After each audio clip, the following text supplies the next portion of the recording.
I couldn't be more excited to welcome a new title sponsor to the Golf with Jay Delsing show. 5 Iron Golf is our new partner. You've got to visit their Clayton location on Forsyth today. The Golf with Jay Delsing show is now brought to you by 5 Iron Golf. Want to get hooked up with free stuff and get into some of the biggest sports events and concerts? Sure you do. Keep it locked on 101 ESPN for your chance to text in and win on the Air Comfort Service Heating and Cooling text line.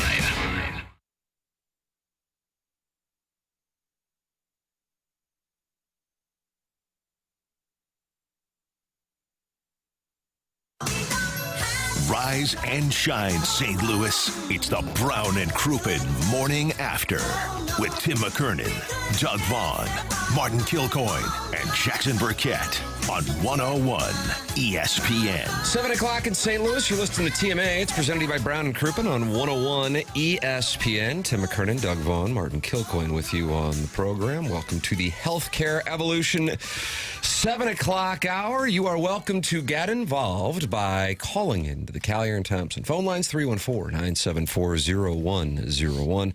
Texting in to our Air Comfort Service text inbox, 314-399-9646. And then you can gather with other TMA listeners by opening up the YouTube app on your phone, typing in TMA STL, and gathering and watching the program and talking it over in the Michelob Ultra YouTube chat. And Doug, you decided to lead with the Gator Bowl yesterday to start 2026 on this program. What direction are you going to go with today? Jackson says the Steve Kerr ejection. Well, I do like the Montana State comeback win over Illinois State in overtime. Did you watch the game? I did not. Okay. No. It was actually kind of fun. Was it? I saw. Do I have to apologize for watching that? I saw about 5 Jackson would like you to apologize for not seeing the Steve Kerr ejection. Okay. Did he make a real ruckus? Yeah, a raucous ruckus. What did he do? Ooh, I like that. Raucous ruckus. What did he do? Yelling at the refs. Oh. Okay. Well, his team responded.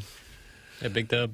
Did he go Micah for the Shrewsbury? Dubs. Did he go full Shrewsbury? No, I've never seen Shrewsbury before in my life. I've never seen that in my life. The Notre Dame coach who was yelling at Ant Robinson earlier this season, the other night chased a referee with full vigor. You got to fire him after that, don't you? They didn't. The ACC didn't even basically did almost nothing.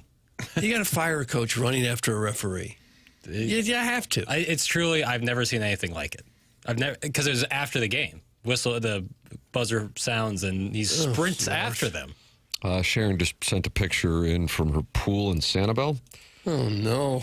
Morning, boys. Greetings from Sanibel Island, Florida. Yesterday's first show of the year was a fun show. Let's keep it going the rest of the week and the rest of the year. Enjoy. And there's a picture of her pool. And she's already at the pool. Looks like there's a golf course behind there. Is that sanctuary? Well, I don't know what it is. I'll tell you, that might be the nicest course I've ever played. It's like it ain't Riverside, I know that. Sharon has formed an alliance with Harrison's brother Master in 2026, and Vincent Kennedy McMahon couldn't put together a better pair of heels to draw the audience's ire for this new year. You can call in and give your thoughts on the new alliance between Harrison's brother Master and Sharon and Clayton, 314-974-0101. Martin, the Stiefel dossier is packed today. So there's a headline that says Blues. Oh my God! No, and the only reason I bring this up, because how much I love Paper's creativity. What I really enjoy on the dossier is your headlines. I don't care if there's any meat below it. I just love when it says things like "from the desk of Jack B." Under construction, like checking the till. What I really enjoy when you put a little effort into the titling. Thank you. Even when there's nothing below it. So today it just said like Blues, Redbirds, CFB. I'm like, oh, come on. I really live for those catchy titles. Oh, you missed in 8-3. I have the ejection section. Where I did see that. See, there it is. But I already went to it in 7-1, and that has to make you panic about this Stiefel dossier today. We're looking a little lean. So much going on in the world of sport, especially in the world of St. Louis-based sports. Uh-oh. Somebody's got it running through their system here, and it makes me want to have an intervention. Tim, do you recommend loading up on one game per night or in betting, or do you recommend smaller amounts on like 3 to 5 games nightly? Like that's from the 314, and it sounds like we need to have an intervention. Is that what they had with Christopher? I don't know what you had. Yeah. You killed the dog? Dre De Matteo, she's on OnlyFans. Was it barking? That's what Paulie says. 1-800 So bets funny. off? Is that how you end it? 1-800-GAMBLER. Okay, 1-800-GAMBLER. I'm sorry. So the question is, more important to really focus on one game or multiple games? Diversify your Yeah. interests. And Or what's your just advice? bet big on one game. What's your advice on that? Boy, it sounds like you're in a good place. Yeah. Introduce that man to sweetheart teasers. Oh, and parlays. Oh, sweet, sweet parlays. Can I interest you in a prop bet? Well, no. One of my most surreal sports moments was in New York City. This is 2000, Doug. The Mets and Cardinals are in the NLCS. Is that Rick Wilkins making the final out? I don't know. who made Backup the final catcher, out. former Cub. But there must have been a day in between, or they were playing at night, so it was a Sunday, and the crew, we used to travel with a whole bunch of us, and now it's a guy named Billy and his phone. But we had like a producer, photographer. There was like 4 or 5 of us there for the NLCS in 2000, and we go to Runyon's, which is the famous New York sports bar, and we're sitting at a table, and I said, God, I think that's Keith Hernandez over there. And, and everybody at our table was like, that is Keith. And he's sitting by himself. Really? Now, there's multiple football. We were there because the Rams were playing, and we were obviously out of town, so we're watching the Rams game. And he's watching like 8 different screens. And maybe a half hour later, a beautiful blonde gal comes in and sits down next to him. Imagine that. And we overhear, because of course we're media gossips, Yeah. we hear him say, okay, honey, on that one over there, we need the blue team to score. Uh-oh. And on this one over here. And it was a delight. And I'm not picking on Max because he's a great ball player, great Cardinal. I just enjoyed the fact before it became popular with the entire country, he was on it. He had a guy, maybe in Queens, I don't know. He was on it. He I would bet a guy literally- like him had a pretty good time in New York. Oh, yeah. As a star just for the being Mets. Keith Yeah. Hernandez. But he literally pointed out, okay, now over there, we need the green team to score. Okay, over here, we need the red team not to score. It was fascinating. We finally went over and talked to him. And he was Congrats, great. Sharon. You're in Sanibel, the Fable Ticks of Florida Islands. That's from Mr. Licks. No, what does that mean? Fable Ticks. Is that Kate Hudson's clothing brand, Doug? I don't know what it is. The Fable Ticks, Jackson. Are you familiar with Kate Hudson's clothing brand? And Fabletics. Fabletics? Fabletics. Doug, is it Fable Ticks? I don't know what it is. That would be like. Oh, my God. Is that a Mutigers moment? That Did would we be- just have a MU Tigers Mutigers? That would be like the Brothers Grimm version of a clothing brand. Doug, the Brothers What does that Grimm. mean? Brothers Grimm, they wrote Fables. I know who the Brothers Grimm are, but how does this figure into the Fabletics? Sharon is boasting about being in Sanibel. Right. I mean, I'm going to do this whole thing. Okay. Okay. Sharon's boasting about being in Sanibel. First text of the morning. She's in an alliance with Harrison's brother, Master. She's at the pool already. She sent us a picture from the pool. It looks like it's a live photo. She's got the screen. They have the screens over the pools in Florida, at least in the southern portions, to keep the bugs out. Big old bugs. Mr. Licks, who of course is very wealthy, and is he a PE guy? I think he's a What he PE is? guy. I don't know. Mr. Licks is crapping on her by saying that she is in the Fable Ticks, Kate Hudson's clothing wear of Florida Islands, by letting her know she's trying to brag that she's in a nice area. But for him, he would probably go, where would he go? Is he like a Marco guy? I don't see Mr. Licks as being a Miami Beach guy. Marco. You think he might be Palm Beach? He might be Palm Beach. St. Louis loves Marco. You hear that with St. Jackson? Louis Now, loves Marco. I think Mr. Licks was crapping on Sharon, and then Jackson kind of crapped on Mr. Licks. That was my read. Marco Island is Yeah, but beautiful. it's St. Louis kind of, you know, are so like New Central York Corridor. and Connecticut likes. Palm Beach. Boca. Yeah. That's. I don't think that's wrong or casting aspersions. The Fabletics, I was saying Fabletics would be like if the Brothers Grimm had a clothing brand. But Fabletics, He loves Doug again. My head hurts. Kate again. Hudson and Kevin Hart do a lot of work for Fabletics, affordable activewear. Mr. Licks says St. Bart's is nice this time of year. So that's where he goes. He doesn't even stay in the United States. And that's where DiCaprio was with Jeff Bezos. Am I correct? And Tom Brady showed up, and now he's with Alex Earl, who was with... She looks a lot like Alex Cooper from Call Her Daddy. I've gotten them confused Well, before. everybody's starting to look alike. It's like the barbershop Papers, having we have haircuts on the side. Papers, we have Man Bay, who says it was Aesop with the fables. Christ almighty, do some What the Brothers show Grimm prep. right? Did they do no. fairy tales versus... What the Brothers Grimm do? Are we on fairy tales versus fables? I think we have to... This is what happens. Yeah, they're fairy tales. On a Okay. Tuesday, What's the difference? when Doug wants to talk about Montana State's thrilling win, instead we're on to Right. fables. They publish folklore. So I'll count fables in that. I think Fables is a lesson at the end of it. And a fairy tale can just be a little story. And what is Sharon's lesson from Mr. Licks today? That she should pay him no mind. Doug, does your life feel like a fairy tale? Not so much, no. Fable ticks are wannabe Lululemon. That's from Eric in the Central West End. Who knew that we activated something here with Fable ticks? I'd never heard of the brand. Well, it's because it's called Fabletics. Now, Tim, did you say it that way on accident, or were you doing a thing? Everything is manipulated here on this program. Okay. Is there really so little going on that you guys have to entertain Karen from Clayton's text every day?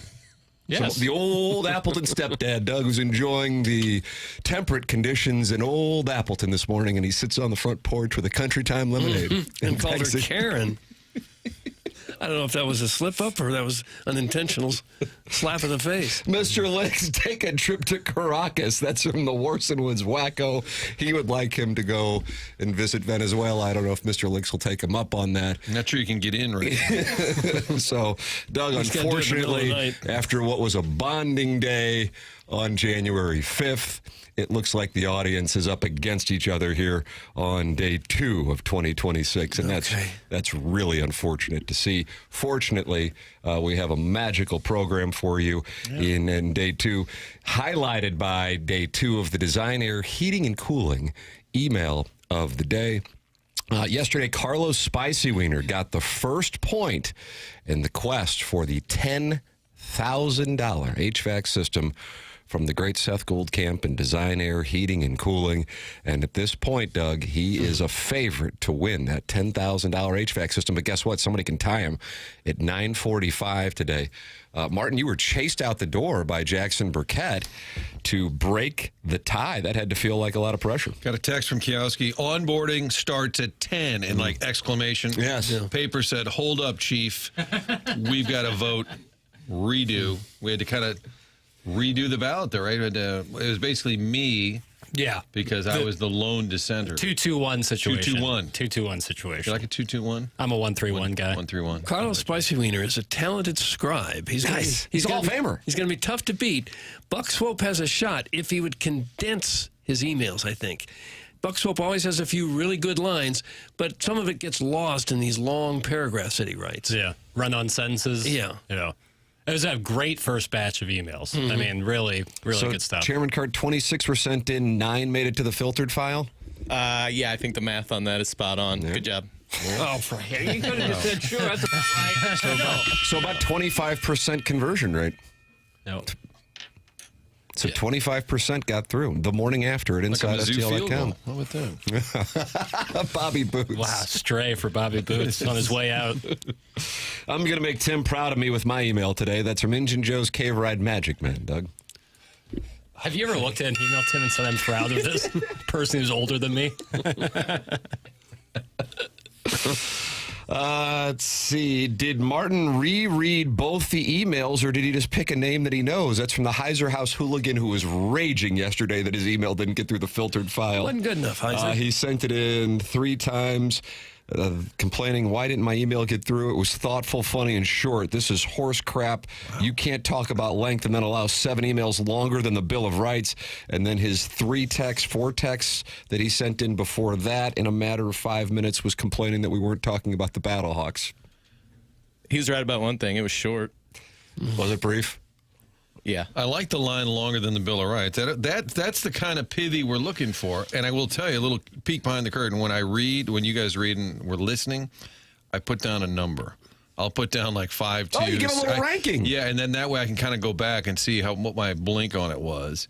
And that way I can. I like that. have That's a nice system. And I have a little follow-up. So Little system. I like that. and I grade low on purpose. That way you get some room to go up. We'll start. Oh, that was not bad. We'll go to 6-1. The next one, that's a 5-7. So there is a system, Heiser.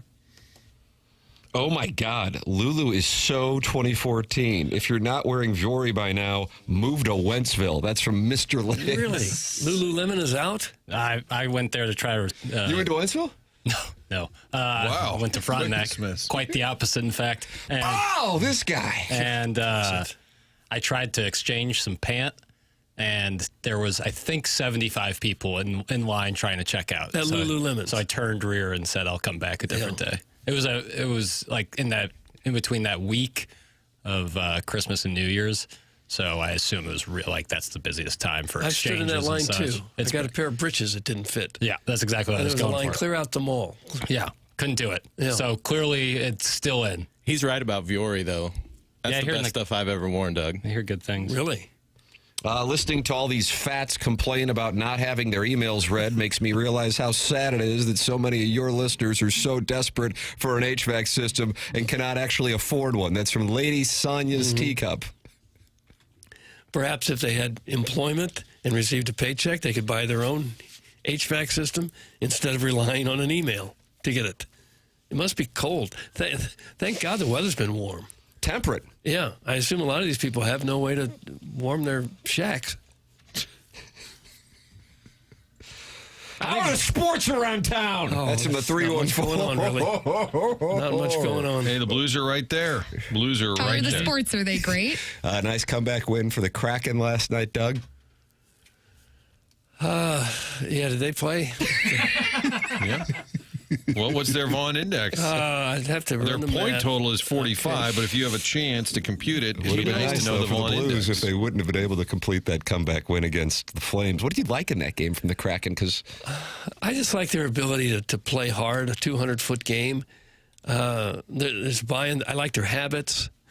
That's the new thing we're saying this year. I like their habits. 15-yarder for Bill. like in baseball, we started talking about orgs last year. Right, I didn't like In that. 2026, it's habits for NHL? Yeah, people make up words just to act like they know more about the sport than anyone else. If I come up with a new word for something that people have been talking about forever anyway, it just makes me feel like I'm a little more hip to it. You should create a word.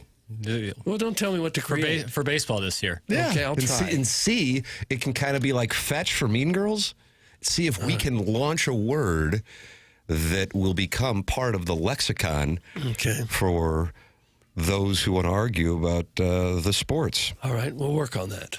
Self-reviewing your own email in a positive light and button mash repeat texting about it is like Billy Walsh thinking Medellin was good. Doug, that's from Carlos Spiceweeder, Medellin. who is the only person in the entire world who has a point in the Design Air Heating and Cooling Email of the Month competition. Billy Walsh thinking Medellin was good. Remember when he got that Pablo Escobar tattoo on his back? Now, do you remember when Billy Walsh got the Pablo? I just don't. I wish I did. God, this show is so terrible. Yeah, we we know. really need BK and Ferrari to do a 7-hour show, and I'm dead serious. That's from the 217. Block him. It's like I want to text Block him. him. No, he didn't say it. Unless I think you want to give him one, but is that what you do? Do you give people text names that they don't want? No, I bad thought that would be idea. against your Bill of Rights. Yeah, it would be. That's a bad Just for a idea. test run tomorrow. BK Ferrari coming in at 7. We'll sit this one out, and we'll give them a shot at the 7-hour show. Sounds good. They'd love that, I'm sure. There might be a guy in Wichita doing a 7-hour show. Play drops! Some drugs in D.C. That was actually I mean, for me. I'm telling you. There was, hey, we missed you guys yesterday, but today, peak anger. Fortunately, the Stiefel dossier has us talking Blues in segment 7-2 as we revisit the Blues preseason predictions and how we're faring so far. Didn't we used to have a website or perhaps an app that did nothing but drops? Clip.off.com still exists, yeah. And that's a bunch of our drops? Mm-hmm. So people could go there and listen to drops all day long if Yeah, they but wanted the to. purpose of the drop is to be interspersed into the program. Such It as... seems like some of them just want any drop will do. No. It's the complaining about the drops. Papers is all about placement, too. You don't just hit a drop. There's a meaning behind it. Ideally. What are you going to do? I'm on the site, clipthatOff.com. What do you see? It's a lot of drops. Trump says, how about that whole deal? According to who? Arch said that to you? No. There, that's what they want. That's what they think makes There's the show. something about Doug says the real question was if you're going to take a gentleman's trousers down, and he has a landing strap. Would it freak you out a Landing little? strap. I'm reading it. It's a combination I'm reading it of a as it's strip and a spelled. strap. Okay. Hello, Vivian. Tim Sea Monster. I says. saw Sea Monster after the Blues L'Habitant on Saturday. The old Sea Monster. Tim says, to Men's Health, to Zach Zane, Doug, and now Zach Zane has his response to Father Kisser. That's from Tim. Prod Joe says, button me. That was how, back in the day, producer Joe was behind the glass, and when he wanted to talk on the show, he had to tell Stedman to make his mic live, and the way that he communicated it, Martin, was by saying, button me. Button me. Right there. Button me. I've got an Iggy drop that He says, sounds like he's in good spirits. He was about to correct these asshats who host the show. That is my read on what that sounded like.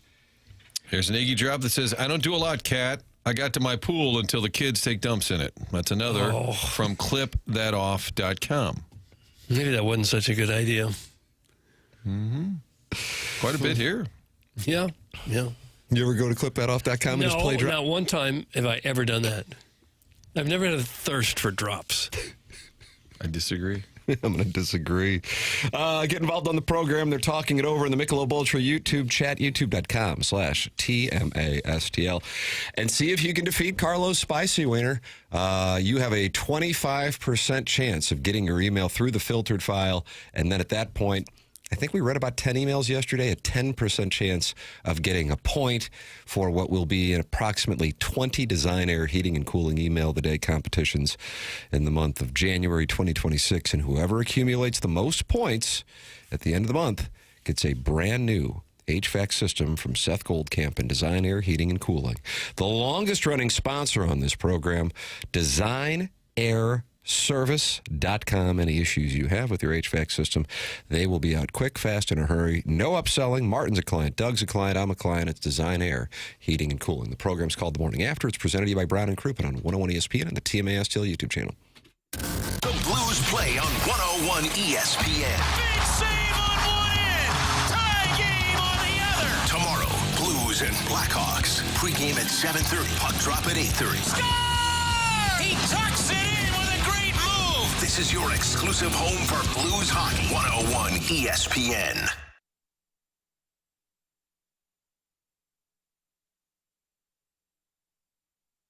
FanDuel's giving all customers a profit boost every college playoff game day. That means more chances to level up your picks and turn big moments into even bigger wins. Ride with the favorite, take a shot on the underdog, or build a parlay.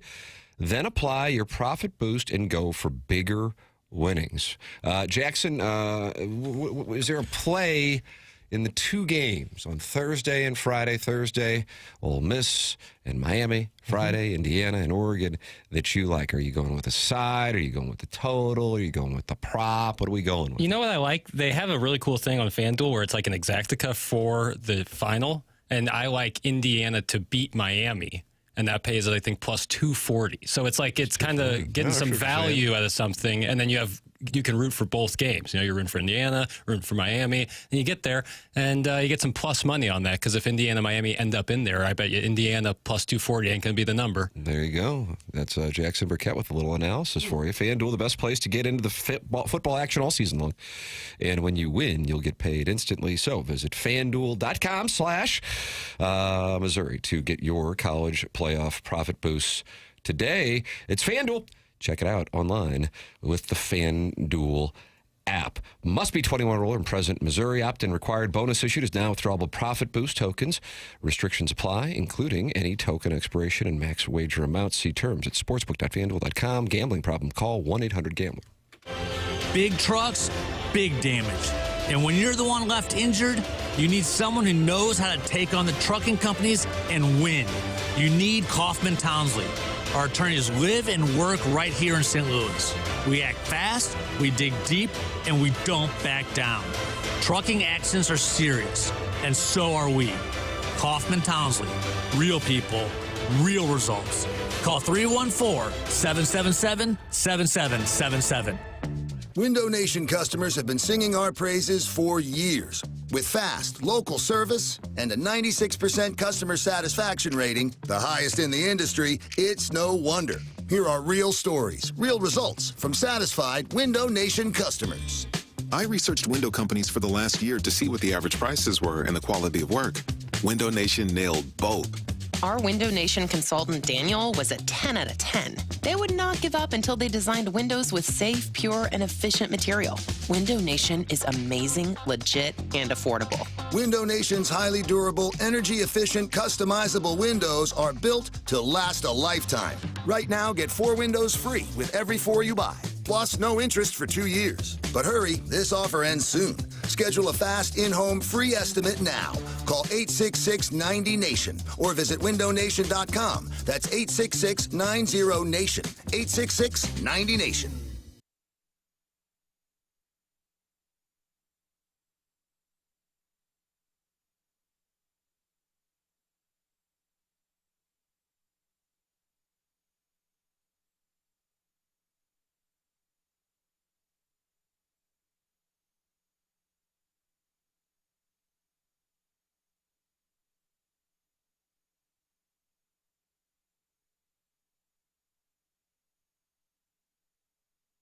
Okay, we've got the chips, the fancy cheese, the sparkling cider. Oh, and I need to fill up the tank on the way home. Look at the cart. We haven't even hit midnight yet, and you're already blowing your save money resolution for next year. I'm not blowing it. I'm being smart. I'm using Upside. Upside? That cash back app? Exactly. I just claimed an offer, and just like that, I'm getting cash back on all these groceries. And I'll do the same at the gas station. It's how I earned an extra $250 this year. Wait, $250? Yep, that's extra cash I can cash out to my bank or throw onto gift cards to my favorite spots.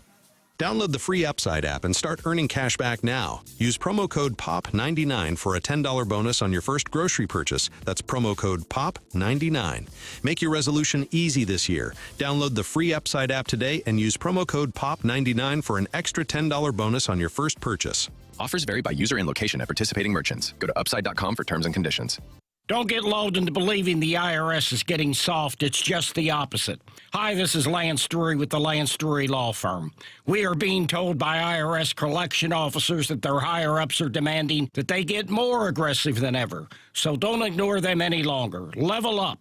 If you have unfiled returns, unpaid taxes, levies, or liens, call me, Lance Drury, today and let me get between you and the IRS. I'll protect your rights.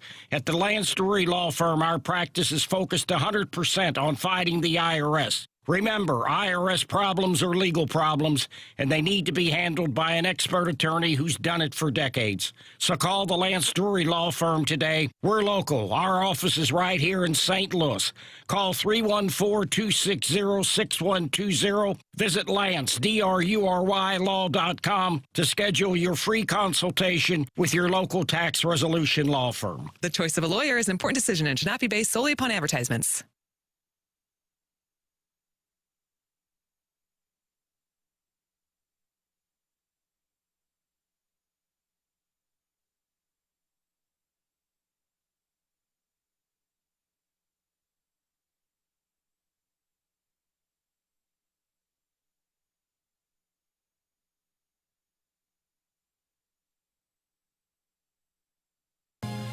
At the start of the year, hopes were high. Now watching this team is like watching paint dry. It's TMA 101 ESPN. The show is presented to you by Brown and Crouppen. You can watch it by opening up your YouTube app, type in TMA STL, and then you're in there with Bob Lucier. Doug calls him Lucier, though. Mm-hmm. Jake and St. Genevieve, the TMA remote lamp, John Scores, and the overbearing sports dad. Is that a parody of Heimblum's spreadsheet, who is passionate about his son's volleyball, which Carlos Spicy Wiener mocks? A lot of good overbearing sports dads out there. Is that right? I think we ranked them. Which one is the worst? And I forget. Jackson, you think it's basketball. I think baseball's right up there. Oh, is that right, really? Lacrosse got some votes.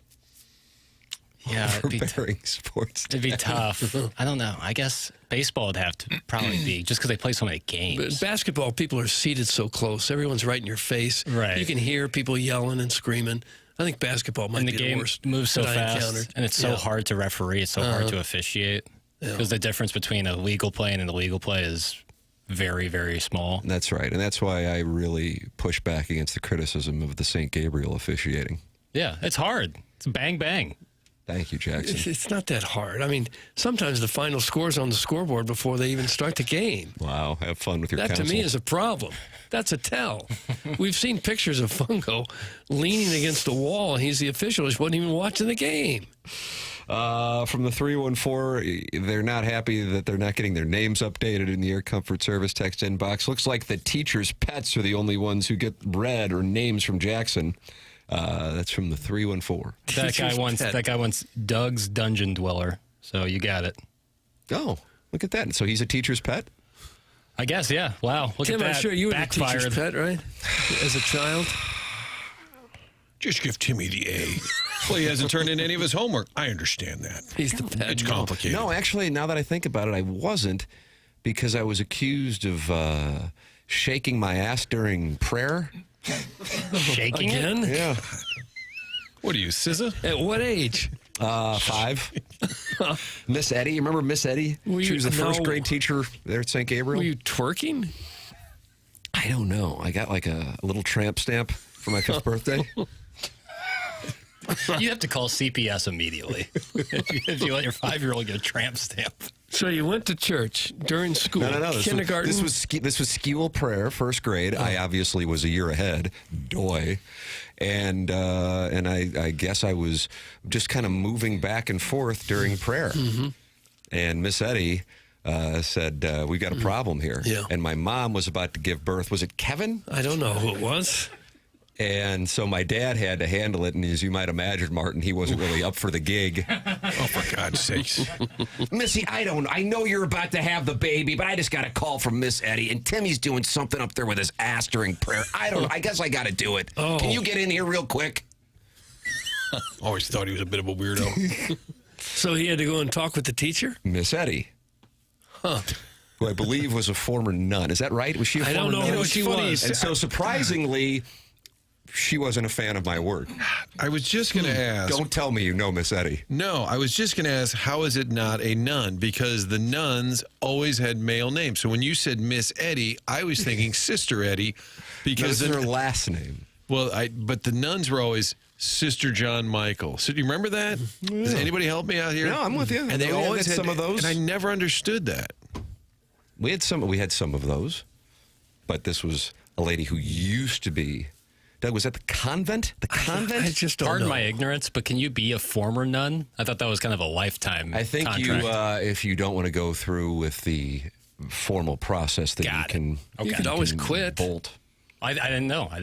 Well, Miss Eddie would be it's not great. a lifetime Yeah, we ought to have her. Surprise, surprise, I've got Miss Eddie on. So did you get a whooping when you got home? Did your dad say, come and get your whooping? I would imagine he just enjoyed a couple of Busch beers and went up to the hospital to meet his new son. Probably. That's what I would have to. Are we talking about any sports today at all? Oh. Doug, big game tomorrow night for the Blues, the Blackhawks. They'll start about, 9 o'clock maybe? Yeah. When they do the 8:30 television specials, Martin, I got the over. I dialed this in during the playoffs. I'm going to go 844.5. Yeah, 844.5. That's where you're put to the test. Full slate of St. Louis area sports tomorrow. You Take a listen. Missouri at Kentucky. Can they keep this momentum going after the win against Florida? Okay. Got a few votes in the top 25, I saw. Yeah. That was surprising. The coaches poll. Yeah. St. Louis University also trying to keep that momentum rolling. If St. Louis University wins tomorrow night, they're a top 25 team on Monday. Would agree. They take on VCU, and then Never won in that building. both those games take place at 6 p.m. and then at 8:30, Blues Blackhawks, which you can hear right here on 101 ESPN. So you'll have time to take in the entire Mizzou game and then flip over and take in the entire Blues game. I would have time to do that. You will have time for that. I would have time to do that. And you will do that. I would have time to do that. You're not going to do that. I just lost a heartbreaking game, man. I don't want to talk about that right now. Lamar Okay. has appeared. Tim, are we wearing the same hoodie? Some people like some things. Are you wearing that? No, I'm wearing the blackout the TMA. Yeah. That's what you're wearing, right? Yeah, but is it the some people like some? No. It's just a TMA one. I Doug available at TMA shop. I talked to Coach Schertz last night, friend of the show. Oh, yeah. I'd like to have, who I'd like to have on this week? I always am up for Schertz, but I know he's got a big day tomorrow. And then I want to see if a friend of the program, Joe Buck, is going to, where will they be? Glendale. Glendale, yeah. But then he's got to call the game in Pittsburgh on Monday night. He's been doing some Good Morning Americas. Oh, is that right? Is that what he's doing? I don't know that he does it every day, but he's been on there. This week he's been doing it? I haven't watched it this week, but I know that there was a couple Mondays, I think, that he was on. Did he call Seahawks Niners, right? Yeah, they had the Saturday night game, and there was no Monday night game last night. So they got the Steelers game Monday. Right. And the Indiana, Oregon is in Atlanta, so he could get there I think he can get I thought around. Indiana, Oregon, I thought that was in Glendale. I mean, either way. Indiana, Oregon, I believe, is the Peach Bowl. Okay. No, either way. Through the magic anyway, of but I air travel, believe Joe might be able to get around. Yeah. I bet he has to go to that, doesn't he?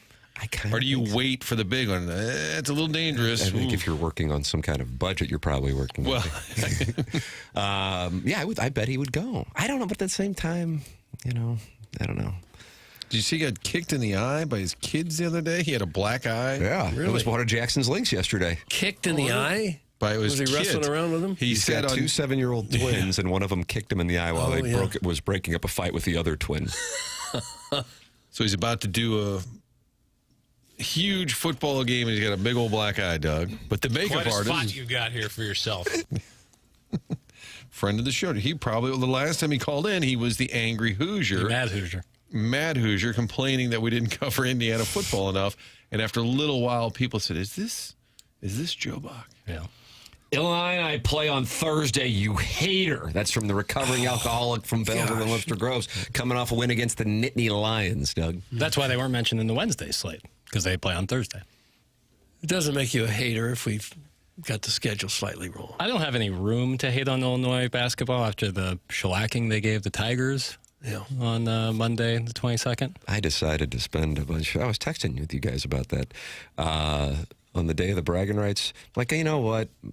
The 3-year-old, he's so into Missouri athletics. Get him to a basketball game. Take the whole family. And I'm just like, oh, boy, this is... I didn't realize two things, Doug, because I don't think I was on the air that week. Yeah. How bad Missouri was. And I realized they didn't have Jaden Stone, Trent Pierce. That really is the core issue. But then how good Illinois is. Yeah. And really what I kick myself more for is not wagering heavily on Illinois, because they were only like 7-point favorites. Illinois just strikes me as a team in another world. And if we play this thing out, because I know you're getting ready because we're only 24 minutes away from Joe Lunardi's new bracketology. I don't care about that. If a team like St. Louis University, which Martin was talking to Coach Schertz before I just hijacked the whole damn thing here, were to go up against a team like Illinois with that kind of size, I guess Lou would just have to shoot absolutely lights out in order to get past. Because there ain't going to be a whole lot of magic on the inside. Yeah, that's my one piece of trepidation with the Billikens. One piece of trepidation. I like that. That would be a good headline for a segment. Is interior defense. I'm worried if they were playing an elite big man, how they would fare. I just don't think that they can protect the rim as well as other They're kind of a perimeter team in general. They're as good as anybody in running up the floor and shooting, and they can guard on the outside. I just sometimes worry about them inside. Avila is big enough to play some defense down low.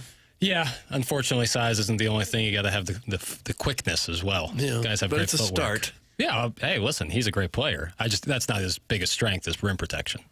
His line last night was I didn't say rim protection. What do you mean? How about just defense? Well, You're making up words again to make you sound more hip to a sport. Defense can include perimeter guarding. It can include shot contesting from the outside. Rim protection exclusively talks about your ability to defend the basket on close shots, layups. Rim protection sounds like goaltending to me. You can do it legally. You can rim protect legally. It's called blocking shots. Oh, but that's just defense. Anytime you're playing defense, it could be considered rim protection. We're arguing semantics here, but that's fine. But Defense is the umbrella term, rim protection under it. I'm going to re-engage the alliance and step in and say, Thank you. This is not Jackson's term. He is using it, but you didn't invent the term. I did not. So to Doug's I argument, hope not. it's not your fault. Thank you. That's what it's known as. Yeah. Take it up with big basketball. Right. Take it up with Naismith. Stop talking about sports! Yeah, Some jugs in D.C. There we go. It's There we just go. a situation that is going to be difficult to win. Wow. So Schertz's line was, I think we're good. He said, I want to see if we're very good. And he said, these games are where we're going to start finding out. Because he said, we really haven't been tested. He said, especially in this environment. This was you guys just texting? No, I went and interviewed him. So we needed a segment for tonight, and they had availability yesterday. So the Dish said, hey, if you want Coach, can you come down to his radio show, which is at Ballpark Village on Monday nights with the great Bob Ramsey. So he said, if you come down at 7, grab Coach. So we went down, did about a 5-10 minute interview, and one of the lines was, he said, I think we're good, but we'll find out if we're very good. And now he also, we talked for a while after, and he said, you can't make too much out of a VCU game in January. But he said, I think our guys realize we got to show something to that it is a bit of a barometer. I think this is a very big game. It's a really big game because they don't have many big games on the schedule. Right. But I think any coach would say, okay, but you can't overstate it because then if you lose, they're like, oh, no, we're terrible. Like, you can't make it into your Super Bowl, yet it's a big-time test. He said that place is always packed. It's hostile. The Billikens have never won at VCU. Right. Overall series, VCU leads 17-6. It would be nice to see them play at this high level that we've seen for now a couple of months and do it against a pretty good team. Yeah, and we've talked about how hard it's going to be for them to get in at large due to their non-conference. So winning a team above you in the standings in the A-10 is the premium. That's why I started with Tim. Okay, Coach, is this the biggest game of your life? And if it's not, give me the other choice. And then he had to think about it for a while. And so then he just said, this is probably the biggest game of my life. Wow, he just gave up. Yep. In fact, I had written it out and I handed it to him. I said, I've got, you know what? That's good. There's Frank. I've got a Frank, Josh Schertz, Paul Mano story for you.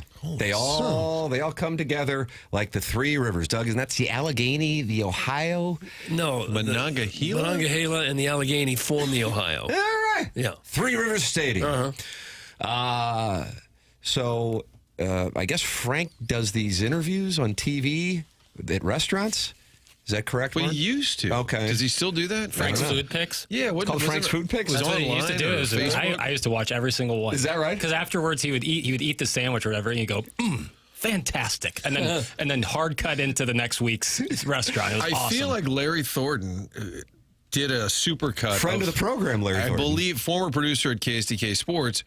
I think he did a supercut of Frank's reaction. Oh, I need that in my inbox And it was immediately. Like, I love that. I watched every single one of them. So maybe he's doing it again. So he calls Paul Mano, friend of the program as well, owner of Paul Mano's restaurant, Doug, where you get the lamba. I don't get the lamba. I'd like to recommend the lobster ravioli. I like the caprese, and then the lamba, and then maybe a couple bottles of wine while you have some action on the TV at the bar. It's up to you. Couple bottles. Some port. And then wash it down with port. My wife did say that. I said, I got to go see what's going on in this Miami game right quick. She goes, all right, I'm going to get some port while you're gone. Did it come in that little glass? Of course it would. Get that bar kind of snuck in the back. That's right. A nice little, probably Pony about up. 4 seats. You better believe it. So Paul comes over and we're BSing, and he goes, I got to tell you, I said, because I was raving about how good of a guy Schertz is and how that, because it was New Year's Eve, and we had been at the Billiken St. Joe's game earlier in the day with our family. And I said, man, they are fun to watch. And Doug, take a listen to this. Kellen Thames is a bad man. All right. Did you see Tom Ackerman's Twitter feed, Martin, by chance? Was Tommy that the Ack- Thames the dunk? Thames dunk. And it was taken by friend of the program, Troy Robertson's son's buddy. They were courtside. Look at this picture. Have you seen this, man? Where he's airborne, yeah. Look at that. Isn't that and it was taken by a kid with a phone. Troy Robertson, who height shames, and I'm still litigating that. Jackson, have you seen this? Papers? Ooh, look at that. It was taken by a kid like a... Ooh, that looks like the Jordan 87 Yes. dunk, or 88 dunk contest It looks picture. NBA-esque, but also a kid's photo is pretty damn good. It's unbelievable. Yeah, I think it was Troy's son's buddy. Anyway, so Paul says, Frank calls me and wants to come by with Coach Schertz. And they said, of course. And Paul introduces himself, and he goes, hey, what's your favorite French fry? Oh, no. Girl. And Coach Schertz goes, you're a listener to the morning show. Oh, gosh. And that's how gentlemen communicate to know that they're on the down low. Code. Yes. Okay. So some people, congressmen, would do the toe tap. That's correct. Doug, was that Senator Craig? Get a wide base in the men's room. Right. And now in St. Louis, it's just so, hey, fries? You know, what's your favorite fry? That's exactly right. And It's that a way, tell. gentlemen can speak in codes. Because otherwise, if somebody goes, boy, I'll tell you, that's a great question. I like a crinkle cut, but I don't mind a steak fry. Then at that point, you know they ain't down. Yeah. But you haven't revealed yourself as a listener of this program. Right. But as it turns out, Paul Mano and Josh Schertz were speaking the same language. Sure they were. And what was his favorite fry? Because I remember Robbie Avila likes Chick-fil-A. Yeah, Robbie Avila gave it a big breakdown. He had a pretty intense. He was almost prepped for, like, in the green room. Chairman Kurt prepped him. Hey, they're going to bring up fries. I think it's a measure of good character. When you get a question like that, that's obviously so silly in nature, but you really take your time with it. I think my favorite part of the Avila in studio is when he admitted that his sister, his younger sister, knows that he's making some good cash these days, and she's always hitting him up, like texting him with cool things she wants to buy, and that's when he hears from her. Paul Mano also is the one when Kim and I were having dinner, we were leaving, and he said, I don't want to bother you, but what is onboarding? and that's how the evening ended. Yeah, you immediately... I said, well, this is going to take a while. If you had a brother or sister in college who was suddenly making about $1 million a year, wouldn't you hit them up too? Yes. Hey, great game last night. I missed all my threes. Oh, sorry, I didn't watch. Can I have a new car? Game. Jugs in D.C., who did not want us talking sports, is back, and he says, I will allow Illinois and Atlantic 10 hoop rock conversation. Watch out, Billiken. Here comes G-Dub. Doug, that's from Jugs, and he's in D.C. Okay. Watch out, Billiken. Here comes G-Dub. Okay. So are you now aware of G-Dub? And is that Mike Jarvis? Is he still there? G-Dub is Yinkadari has 11-4. I see one of VCU's losses is to Vanderbilt. Vanderbilt men's and women's teams are both undefeated. Yeah, their really football good. team They got is the delightful now Kim Mulkey the other night. Football team's a top 20 team. The baseball team is year in and year out one of the best in the country. What the hell is happening at Vanderbilt? Well, these smarts are taking over, and people want to live in Nashville. A lot of ass. Do you think it's the bachelorette parties, Doug, that are spawning these great they go, programs? Wealthy alumni base. NIL and probably football and basketball. Wealthy alumni. Yeah. We're now living in a Texas Tech, Indiana, Vanderbilt sports world. Yeah. I mean, Vanderbilt is right there at one of the top all sports programs in the SEC now. The nerds strike back. Yeah. Why wouldn't that AD need his deal redone? Why don't the board of curators get together and redo his deal before he leaves? He needs a better agent. The AD at Vanderbilt needs to have reports. Now, I hear they're talking about him maybe taking that Michigan job, Doug, and that's how it starts. Sure. If the Billikens become fully relevant and I have to hear you guys talk about it, I'm going to walk off a pier in a winter coat. That's from Ed Time of the Brothers Time. Martin, of course, there's Steven. This is Ed, and he's not happy with the Billiken conversation. And he's going to walk off a pier in a winter coat? Yeah, so it's going to immediately fill that winter coat, and it's going to make the death more painful as he sinks to the bottom. Okay. Well, But he would rather do that than listen to us talk about the Billikens. So we don't have any piers around here to walk off of. Doug, during the spoonball, height of spoonball, it was like 94, 95. So you didn't have the Rams yet. Right. And NHL had come off a lockout. Cardinals were struggling. Yeah, and it was a bad era for Carter. Wasn't that like a huge story at that time? Like spoonball, like it would be a lead story. It absolutely was, yeah. Yeah. They used to pack the arena. Again. The old arena was filled up. And they did it with a lot of their key players were St. Louis kids, which helped a lot, I think. Doug, there is a lot of ass in Nashville on the weekends. The ass that actually lives there, all of them have gigantic rings on their fingers. That's from Hard Bodied. They have rings on their fingers. You're getting owned right now. Charlie Marlowe AI still upset about the Miami game. I would imagine that's a reference to they're attractive, however they're married. That's my read. Am I correct? Okay. What do you think? They're papers? If they talk about rings, then Right. yeah, I'd assume. Although it could just be like mood rings. Oh, it could very well be, yeah.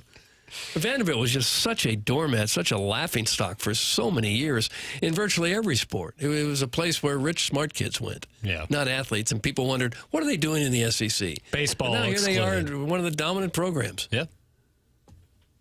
We'll see if it continues. I want to see if this trend continues over the next 5 years. Yeah. I would think it likely would. If depending on the legislation with college athletics, if that changes at all. Because if things are as they are now in 5 years, then yes, I agree with you. Tell what's his name I'll buy a nice coat for him at Lulu to wear when he walks off that pier. That's from Sharon and Clayton, still poolside in Sanibel, but wants to see Ed Time pass. She doesn't need a coat down there, does she? Oh. Boy. Larry Nickel, nice. I guess, is on hold, and he is a Banty rooster. Martin, I'm going to read the text. Oh, boy. Why is Tim guarding against doing the WWE wrestling recap? I guess Tim thinks I live in Never Neverland about not doing the WWE wrestling recap. I guess Tim doesn't read his text phone line screen about who's on hold. That's from the 618. Hello, St. Louis. But there's a part of me that thinks that number might be Larry Nickel. And he joining us right now on the Callier and Thompson phone lines is Larry Nickel. Larry, are you not happy with me? Well, I call in. Every time I call in, I get left behind. Well, sorry, we've had so much sports to get to. But we're happy that you called in today, Larry. Thank you. Larry, how did you celebrate the new year? I watched the New York broadcast for the Dick Rocky New Year's Eve. Oh, well, that was fun. That's Ryan Seacrest. Mm-hmm. Is that a lot of filler there, you think? Yeah. You agree? It could be. Could be. So what happened on the presentation? What's been going on lately? That a lot of missed? diva activity last night. They covered it on SportsCenter. That's so great that SportsCenter is now covering those two guys who wear the tennis shoes and flirt with each other. They were doing WWE highlights. So good. Doesn't it kind of lessen ESPN's credibility as a news source when they do that? Larry? It'd be like doing movie highlights or TV show highlights. Movie highlights. It would be. Well, all depends on who does it, Doug. Okay. Well, so what's been the hot news here lately? What's going on? Well, last night it was the first anniversary of Monday Night Raw being on Netflix. Yeah, how'd you celebrate that? I didn't see it. You haven't seen it for what, the past 4 decades, Doug? About that, yeah, about that. But anyway, there were 3 title matches last night. All right. And 2 of which crowned new champions. For instance, there was a match for the women's tag team titles where Asuka and Kairi Sane went against Rhea Ripley and Io Sky. And the winners of the match and new women's tag team champions, Rhea Ripley and Io Sky. Wow. Okay. The new women's tag team champion. Was that on the dossier papers? Because I think you just got owned by Larry Nickel. And then the second of 3 title matches last night was the Women's Intercontinental Championship. Maxine Dupree against Becky Lynch. And the winner of the match and new Women's Intercontinental Champion, Becky Lynch. The man, Doug. Okay. She's a man? No, that's her name. Oh, well, okay. she claims herself to be the man, but she kind of followed that tagline from 2-time WWE Hall of Famer, the Nature Boy with Flair. Online, he calls himself a Latino man 559. Whatever. Anyway, getting back to what I was talking about, the third of 3 title matches last night was for the World Heavyweight Championship. CM Punk defended against Braun Breaker, who is the son of WWE Hall of Famer Rick Steiner. And the winner of the match, and still your World Heavyweight Champion, CM Punk. How about that, Doug? How old is he? He's got to be 50-something by now, isn't he? Yes. Yes. Bucket names. Okay. Doug, did Rick Steiner used to walk around the ring barking? I don't know. Thought that was Bulldog Bob Brown. Larry, he did bark? Yes. It's awesome. Did the junkyard dog bark? Damari Carroll? No. He did not bark. Okay, I know there's been a few dogs come through there. There was a text earlier. All it said was, please no. Larry, somebody just said they're out of bleach. Yeah, and I am watching Fox 2 News, by the way, in the background. Marty, there you go. That is allowed because when he's watching like Storage Wars, I'm annoyed. But when it's the 2 Fox, that is allowed. He is multitasking, Tim, is what we call it. And I don't know if you know this, Larry, but Brody's going to be here in a little bit, and he'll probably want to talk wrestling as well. But thank you for giving us a little preview because now I've got some more knowledge to work with. Thank you, Martin. Larry, you don't happen to have the top 5 countries in the world for your first ranking in the first week of 2026? Yes, I do, Tim. Thanks for asking. Number 5, Guatemala. Well, kind of figured there'd be 4 or 5. Yeah, it's been a big year for Guatemala. They're probably on edge. Number 4, Argentina. Okay. Argentina. Again, Okay. Again, we're in a region there on edge. Number 3, Italy. Okay. Italy? Yeah. Number 2, Canada. Okay. And number 1, United States of America. Yes. Yes. It's a nice little list. Tidy Do I little hear list. Freebird? Is that from that concert at the Oakland Coliseum? Was that 70? Gosh, I don't know. Oh, it was just like 3 months before the crash. Am I right on that? Just a little patriotic interlude here. Hey, man. Wow. Larry, God bless you, and God bless these United States of America. Yeah, God bless America. There he No, is, thank the you, best in the Nixie. business, Larry Nickel with us here. He wasn't happy that he was not immediately put on the air, and for that I apologize. But Guatemala at 5. What have they done here lately? Anything? Jackson? I had a friend from Guatemala as a kid. Good guy. No, oatmeal? No, his name was Adam. Well, we get him as a surprise guest. Adam from Guatemala? Yeah. That would be a great surprise guest. Yeah, he's a good dude. What do you remember about Papers? Shout out to Adam. Oh, sorry, we're going to let you go because Miss Eddie is online, Yes, too. Miss Eddie, a double surprise guest. Well, in all honesty, Miss Eddie, so you were 5, Tim. 5. So this is 40-plus years ago. Yep. She's maybe 40 at the time. That's the key here. You know, it's weird when you look at people in their 40s, like in the 1970s or 80s. Yeah. It's a different deal. You thought she was 100. Absolutely. And now you look at like Alexis Fox or, Brandy Love, and you go, well, these 40s, it's all the rage. Right. Doug, you agree with that, right? Oh, yeah. I remember seeing one of my old high school basketball coaches who I thought, when I was in high school, I thought this guy must be 50 years old. When I was 50, I saw him at a furniture store, and he looked the same age as me. I said, what the hell? He was probably 25 when he was coaching us. Yeah. You just got to thank Dr. Nyack. All right, we got Ed and Brody coming in, and Brody's going to be bringing heat because he's going to respond awkward to Larry Nickel. Email in for the Design, Air, Heating, and Cooling email today. That's coming your way at 9:45. Carlos Spicy Winner got the first win in this historic month of someone winning a $10,000 HVAC system.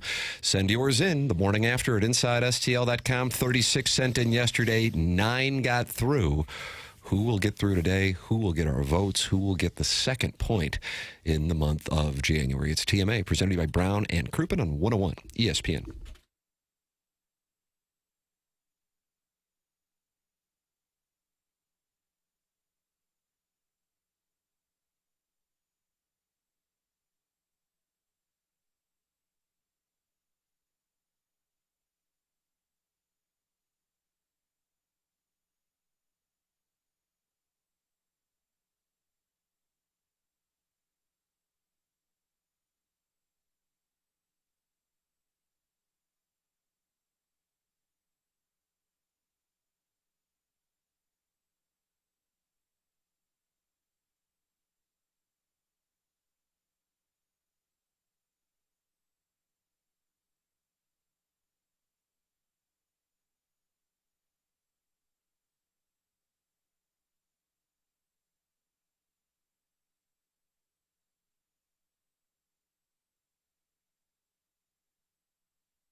This is Jackson with a SportsCenter update brought to you by Saliga Heating and Cooling. Blues back in action tomorrow evening as they take on the Chicago Blackhawks. You can catch that game right here on 101 ESPN. Pre-game at 7:30, puck drop at 8:30. That was another SportsCenter update brought to you by Saliga Heating and Cooling, a Daikin heating and air conditioning dealer.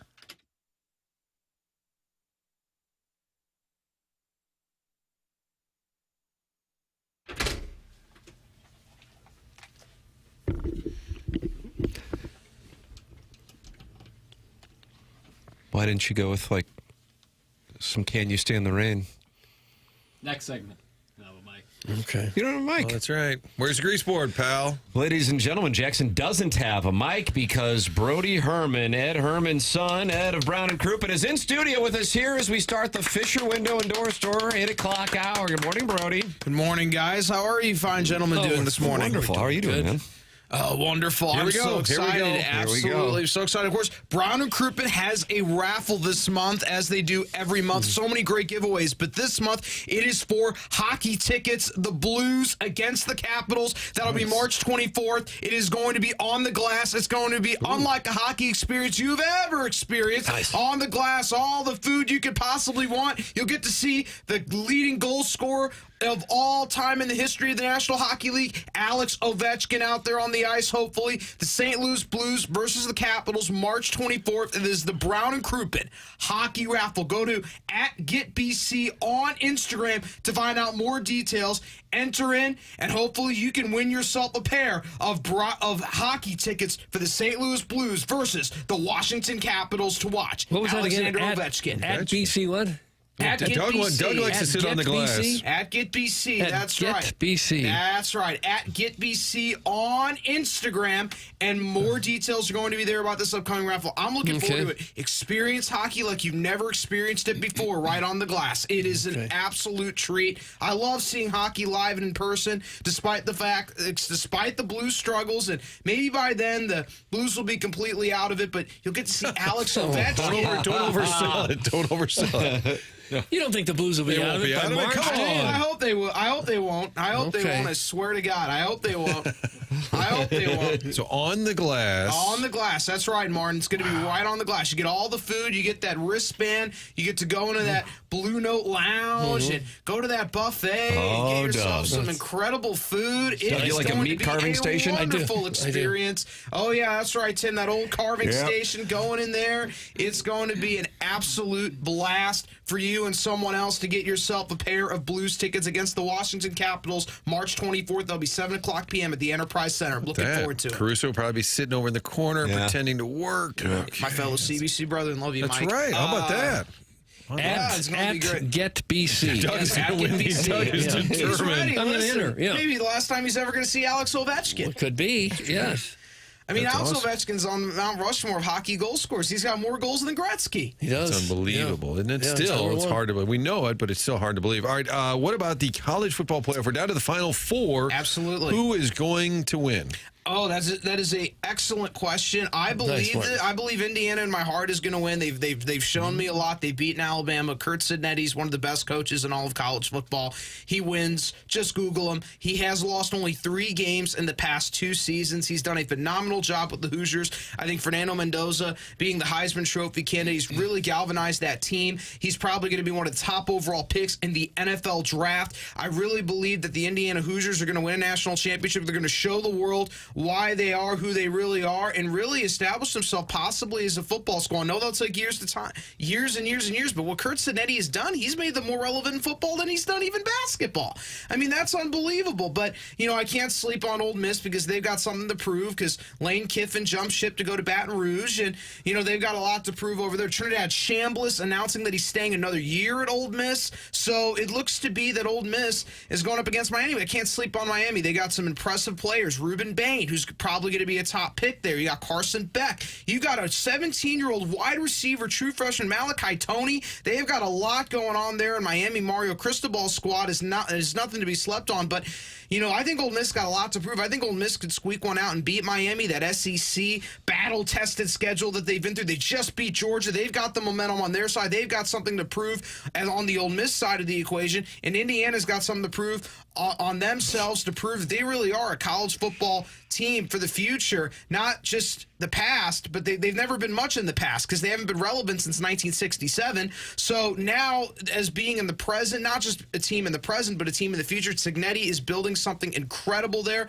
I can't believe it. I'm going with the final being Indiana and Ole Miss. I think both of those teams are going to be very interesting. Who would have thought that Ole Miss would have been the final of the college football playoff? Lane Kiffin certainly did it, because if he did, he may not have been so ready to jump ship to go to LSU, but that's where we are in college football these days. Everybody's jumping ship to go into different schools. Mario Cristobal leaves Oregon and jumps ship to go to Miami. However, Oregon's still in it as they're taking on Indiana. Of course, Oregon's got native St. Louis and Jeremiah McClellan and their wide receiver core. A lot of native St. Louisans on Oregon's team. Defensive line, Tion Gray as well. De'Aaron Hill in the backfield. He's an up-and-coming true freshman running back. Of course, Dan Lanning not afraid to recruit his home state of Missouri. One of Mizzou's biggest recruiting rivals now is the Oregon Ducks. So there's a lot going in here, but I do think it'll be Indiana and Ole Miss going toe-to-toe as they'll face off against each other in the college football playoff final. Oh, Doug, Big Ten SEC showdown on the 19th. Hello again, everybody. It'd be quite a story if Ole Miss wins and Lane Kiffin left to go to LSU, where he thought he might have a better chance of winning the national championship,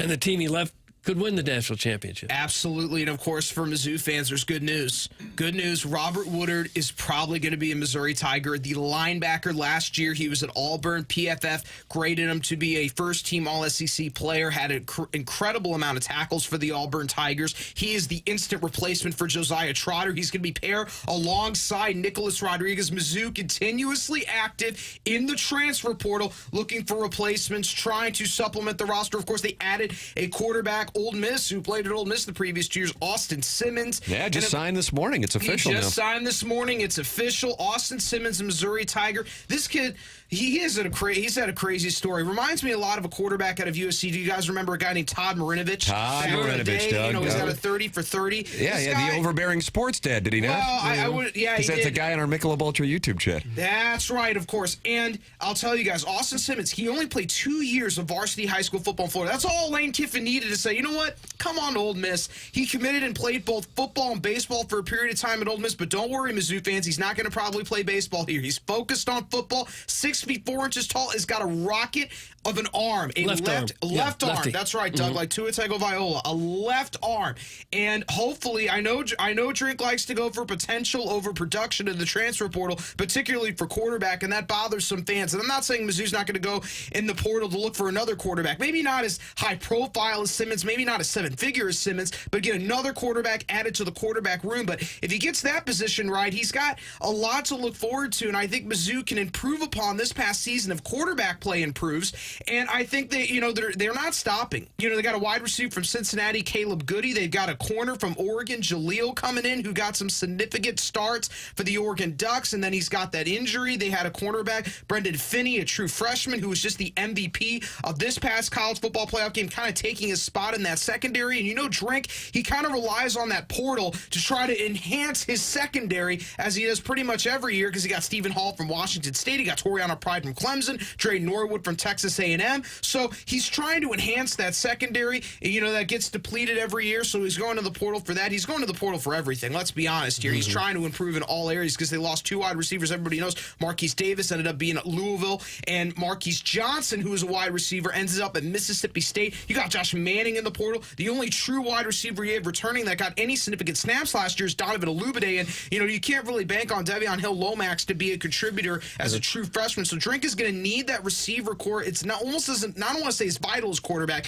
but as a position they have to get right is wide receiver coming out of the transfer portal, and then all of the offensive line is a position you almost have to improve on, because that's what you have to do every year. You have to always make sure that offensive line is perfectly in pat, because let's be honest here, Mizzou's got one of the best backfields returning. Jamal Roberts, Ahmad Hardy. I can't say both of them are coming back yet. The portal is still open until January 16th. It's like a 15-day fire sale. You don't know what's going to happen. You got all these things going, things flying across you, and you have no idea who's in the portal and who's not. You just know what your roster is going to be by August 1st. That's where we are in college sports right now, particularly college football. But that's where we are everywhere. I'd like to point out, folks, none of this is written down. This man has that knowledge he is able to spit those takes just off the top of his head. It is impressive to watch. Do you think Drinkwitz was really considered for jobs at Penn State, LSU, and Auburn? Or not a chance. But I love him. He's got a great agent. He's got a great agent. Shot I'm telling you, get his name right out there. Get that old contract extension. I'm telling you what. I don't think he was, heavily considered. His name may be being brought up, maybe in meetings, but I don't think it was heavily considered. I think schools went in other directions. But I think you got those agents that just, dangle your name like a carrot out there in those newspapers. And he's got an incredible extension. He's got an incredible extension that's going to keep him here at Mizzou. It's seeming to be a very long time because, he is the CEO of the program. He is the main, he's at the head of the snake of this Mizzou program. And he really is a vital and important figure in really the recruiting and the overall landscape. He basically serves as the program general manager. I mean, with all that goes on these days, being a college football coach, it's not really just X's and O's now. Now you got to go to boosters and donors and ask for money. And, you got to be out there heading up so many departments. It's really run like a pro sports team, but that's what all college sports has become. It's become a professional sports league. That's what it's really become. I mean, You're exasperated by it. Oh, I mean, it's gone. It's got you sideways. Oh, golly. Well, listen, I mean, they're getting paid. They should be getting paid. They're getting millions of dollars. They're happy they're fit as a fiddle. I mean, come on. I mean, there's no doubt in my mind of where college football is going. But, it's a drink. I don't think he was heavily considered. And I think, he's going to be at Mizzou for a while and seeming to be Dennis. It's like they're competing against each other. See who has the better recruiting class. Dennis has a heck of a recruiting class coming in. We'll see how that pans out. You've got three guys. Jason Crow, he's going to Inglewood. He's from Inglewood, California. Inglewood High School's where Paul Pierce went. He's coming in. He headlines the class. Aiden Chronister coming from Arkansas. His parents are both Arkansas Razorbacks, but he has decided to go to Mizzou. That's a big win for Dennis Gates. And you've got another player, Tony Bryant from this Villas Christian Academy in Tampa Bay, Florida. He is going to be kind of a power forward type, 6 feet 9 inches tall. Chronister, 6 feet 7 inch, small forward. And then you got Jason Crow guard. You know what would be great? If Mizzou had Jason Crow this year, because I think Mark Mitchell is an excellent Robin, but he's not a suitable Batman. And that's tough. Doug, you love that. I like that a lot. Yeah, he's not a Batman. He's not the Cape Crusader. He's not a number one option. Now, I know he was a McDonald's All-American in high school. I know he went and committed to Duke, and he was a 5-star, and he was supposed to be one and done, and all these things were true.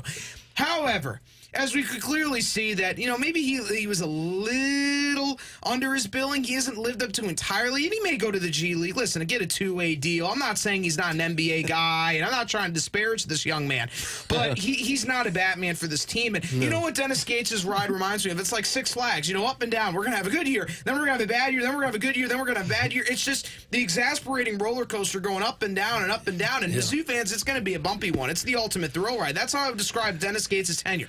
Six Flags, ultimate thrill ride, but hopefully next year, as you can clearly see, is how his entire first 4-year tenure is gone. It's going to be that they make the tournament in 2027, but maybe they fall short in 2026. But in 2027, this recruiting class, Jason Crow, one and done. That's all he anticipates of being in Mizzou for 1 year. It's nothing less. This kid is motivated, but coming from a historic program like Inglewood, California, that's produced great talent, like Paul Pierce, Hall of Fame talent. I'm looking forward to see what Mizzou has in 2027 for college basketball. But how about those Billikens? Oh my goodness me, Josh Schertz's team. I feel like they've got a lot more depth this season. Do they have a Batman? Do they have? You know what? I think Avila has become the Batman. He's like a coach on the court. He's really. He's very knowledgeable, this young man, about the game of basketball. He's a native of Chicago. He's the center. Josh Schertz has brought him in from Indiana. He's really the coach out there on the floor. They've got some incredible additions from the transfer portal. Trey Green from Xavier, Deion Brown from Boston College, Isaiah Sharma from Virginia. They've got a lot of guys now. They have a lot more depth, I think, this Billiken team has. Kellen Thames is healthy. And for those who don't know, Kelly Thames, his father, was an incredible basketball player at Mizzou. He graduated from Jennings back in 1993. He was a heck of a player at Mizzou. Not only the knee injury kind of derailed that, he was his head coach at Pattonville, but Kellen Thames, native St. Louis and from Pattonville, back on the court. Amari McCautry has improved, is now as a true sophomore. The Billikens are on a path. They could win the Atlantic 10. They could win the conference tournament of the Atlantic 10. They can make the tournament. They become a story. I can't believe it. I'm saying this. The Billikens might be the best team in St. Louis going right now. And that's a lot to say because the Blues aren't looking the greatest. The Cardinals are just rebuilding and retooling by just trading everybody to a team in Boston. But my goodness me, there's a lot going on right now. And the Billikens, there's a light at the end of the tunnel, and for St. Louis sports fans, we don't have a lot of lights at the end of the tunnel, folks. We really don't. We don't have a lot going on right now. The Blues, they've got a lot of issues. I mean, that defense, my goodness me, did anybody see that game against the Avalanche? Ouch. Oh, God. That'll humble you real quick. All right, Brody, Brody, I got something for you. Sure. This Saturday in Highland, Illinois, big basketball tournament. Jason Crow, the Mizzou recruit, is going to be here from Inglewood playing Scotty Atkinson, the kid at Webster. It's also a Mizzou recruit. So you Mizzou fans, papers, you may want to go to this, the little scouting report. Jason Crow, the kid you're talking about, going to be in Highland, Illinois on Saturday. Been at the Highland Shootout many times. Matt Powers does a phenomenal job with that event every You know everything about year. that, too. Yeah, every single year. Matt Powers does a great job with the Highland Shootout. It's going to be the Highland Community High School Gym. It's got lots of fun. All the top teams in St. Louis compete in it. It's a shootout. It's a one-day event. So many games. You go in there.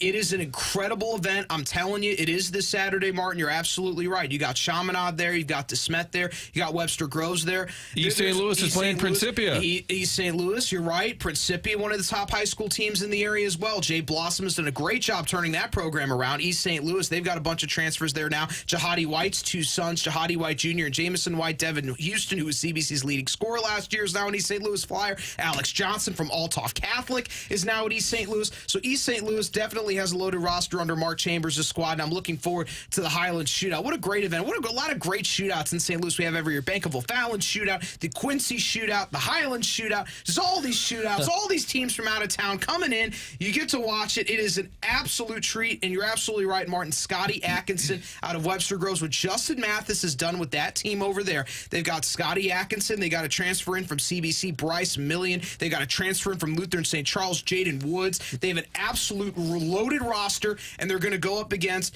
Jason Crow in Inglewood, California. So it's kind of an early preview of two future teammates. Well, that's probably not true because Crow's going to go straight to the NBA. So this is the only time you're ever going to see these two face each other.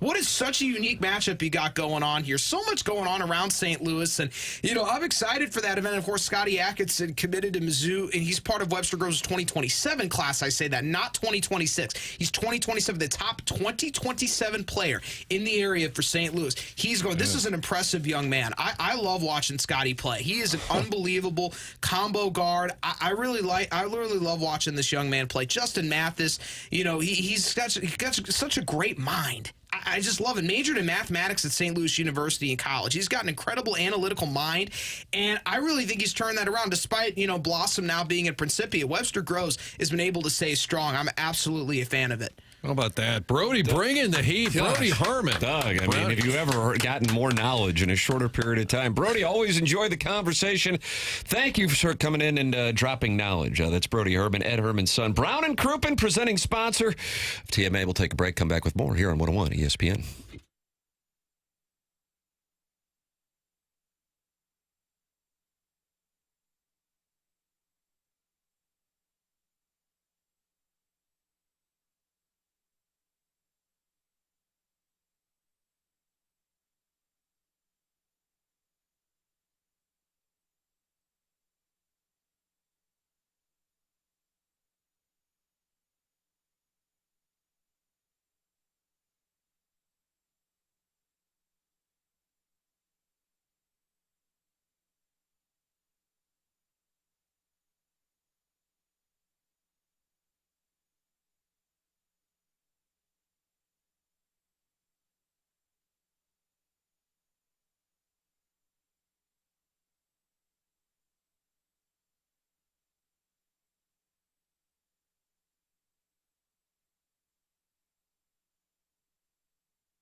Bug, you wanted Can You Stand the Rain? You got it. I did, yeah. Thank you.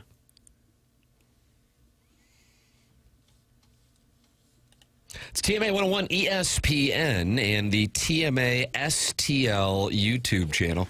Tim McKernan, Doug Vaughn, Martin Kilcoyne with you on the program. Fisher Window and Door Store, 8 o'clock hour here on the presentation. And we welcome you to call in the Callier and Thompson phone lines 314-974-0101. Text into the Air Comfort Service text inbox 314-399-9646. And if you do not have a text inbox name, you can request one from Jackson today through Friday, but then on Friday at 11 o'clock, you're done until the month of February. And then Jackson heads down to Florida with us for spring training. And will you update text names in spring training, Jackson? No. No, Can't do it. Be busy. Not while you're tanning. Be busy. Are you going to bronze? No, that's a futile effort, especially for just a week. I'd have to basically live outside. And even then, with your Nancy Drew books, you just sit out back in a little cabana. That'd be. I hope we get a similar situation. I really. Well, Martin's not staying with you this time. Are you bringing your wife? Why? She's going to be coming now. We got to fit off. Martin just took a hit. No, I don't care. This guy. No. You're out of line. Here's you the deal, leave honey. the wives and the children out of it. That's not the commentary on your lovely wife. You want me staying with you, taking your boys Adderall. trip. Boys Taking trip. your Adderall. All right, honey, here's the deal. You can stay with the fellas. Just go easy on Jackson's Advil bottle because there's a lot of stuff The in funniest thing is when you had all your underwear locked in the dryer and you almost ripped the dryer right out of the wall because it was all stuck in there. Me and technology don't mix. So funny. Couldn't open the dryer. Yeah. Yeah, I've really, that was my first spring training, and I really enjoyed it. God bless America. And you got an award from Brian Bartow for being Johnny Appleseed for all your hard work in the clubhouse. We'll step it up. You're going to step it up this year. Brendan Donovan owes us an interview. Yeah, it could be a problem. Jordan Walker owes us an interview. Yeah. He'll be there. Yeah. You think Donovan will be there? No. Do you think Walker will remember he owes us? No. Why did you go with that line? Hey, Jordan, how are you, man? Jackson, with the show in St. Louis, pretty sure you owe us. Yeah. That always goes well. Jackson, you're getting name requests in there, but I think some might be violations of the federal communications standards, right, so you'll have to be First one careful. I see is a no-go. There you go. 314-399-9646. We have the Design Air Heating and Cooling email today coming up on the Stiefel dossier at 9:45.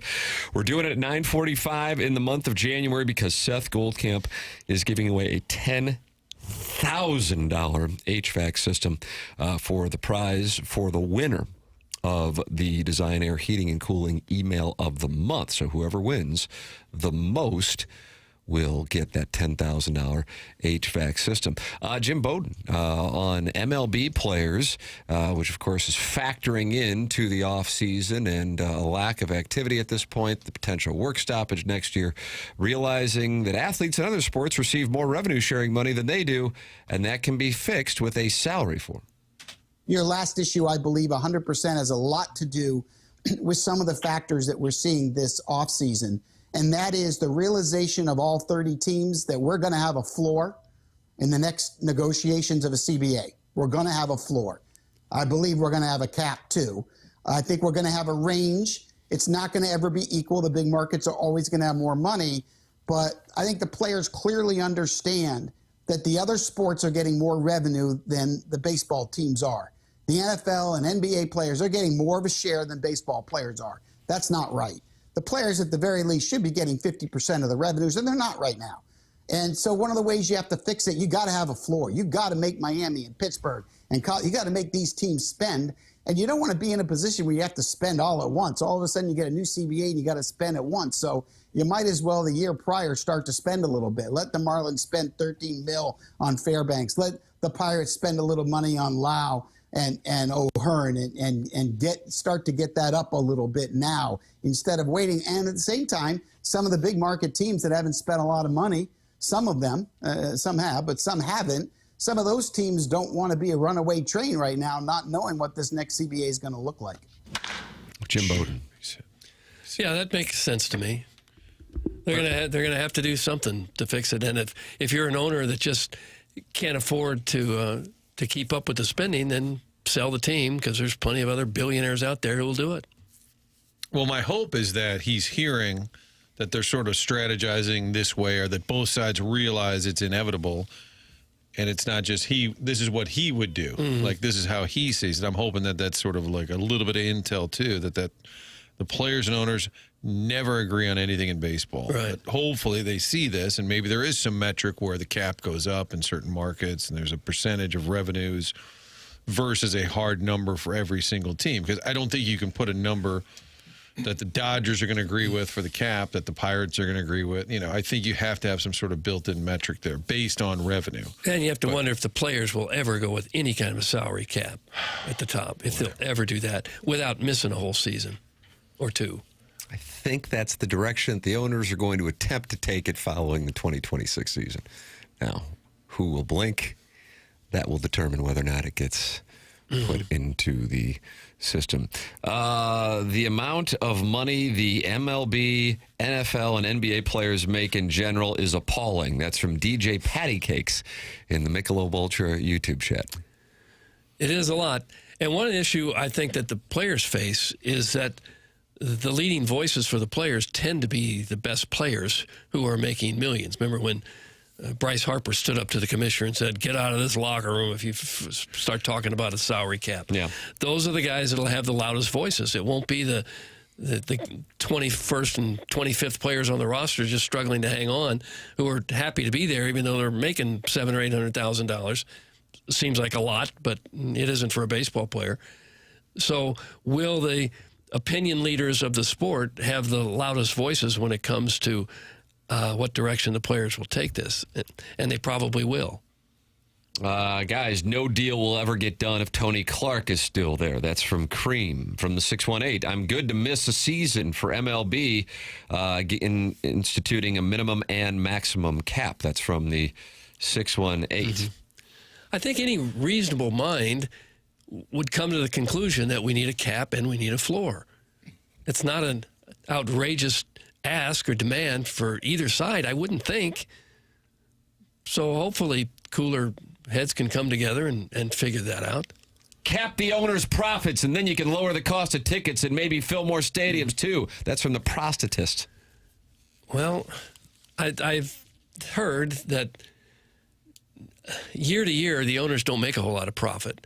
Their expenses are outrageous with running stadiums and organizations that have hundreds of employees and payrolls that are hundreds of millions of dollars. The owners make their money when they sell the teams, for the most part. I'm sure some teams do pretty well, but a lot of them don't make a whole lot of money year to year.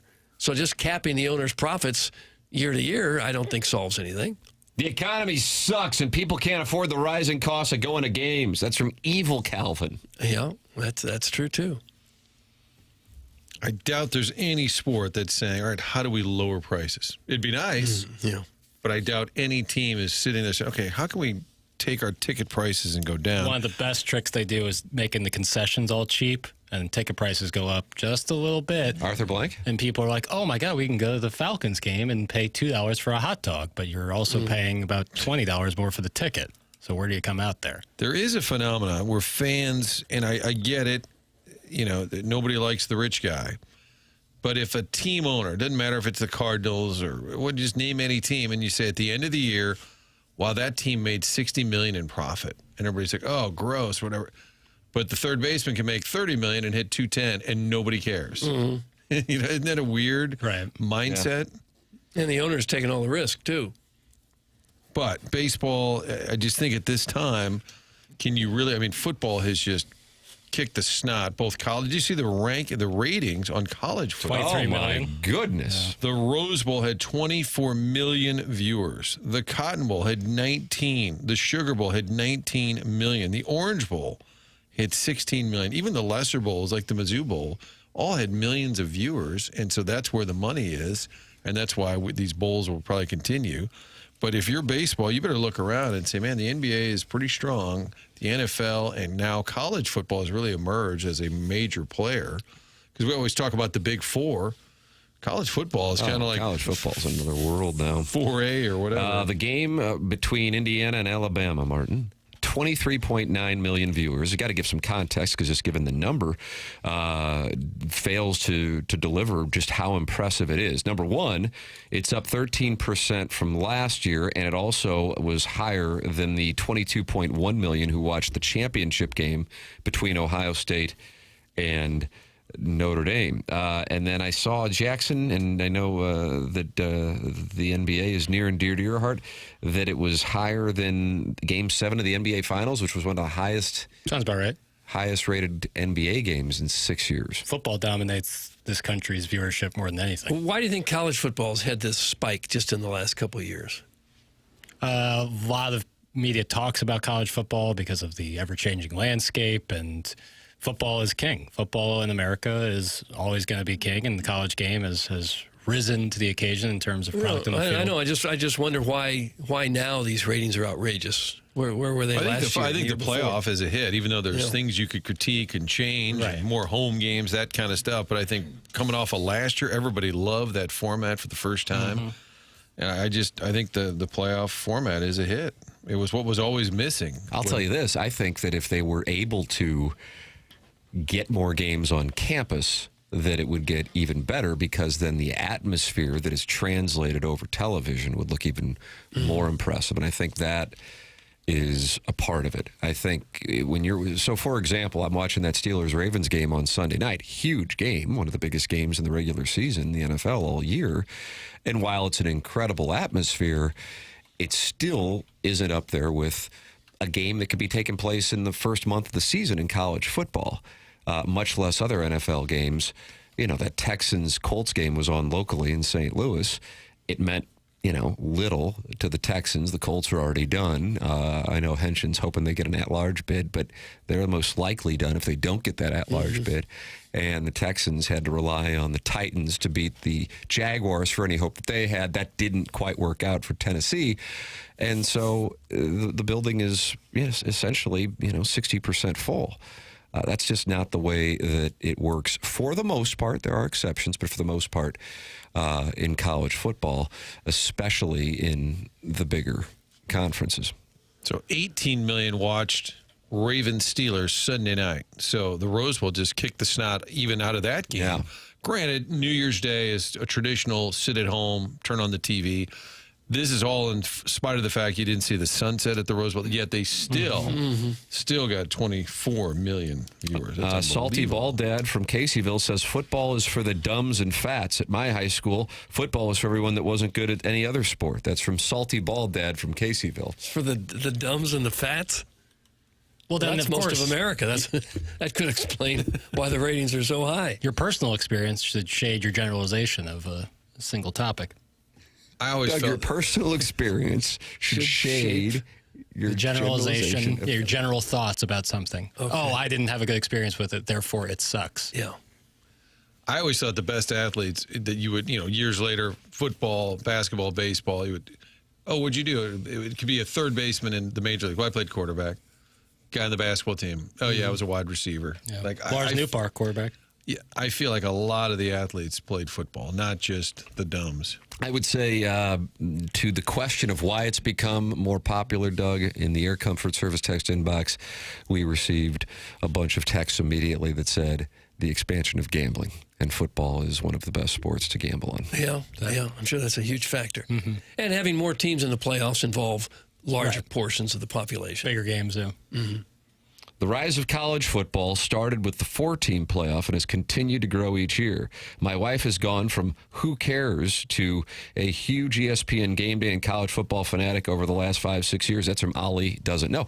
I could actually, that's where I am as well. We've booked a hotel for every Missouri home game this coming year. We're going to skip the Arkansas Pine Bluff game. No. You're not a true son. Yeah, but and then planning on going to Oxford and Athens as well.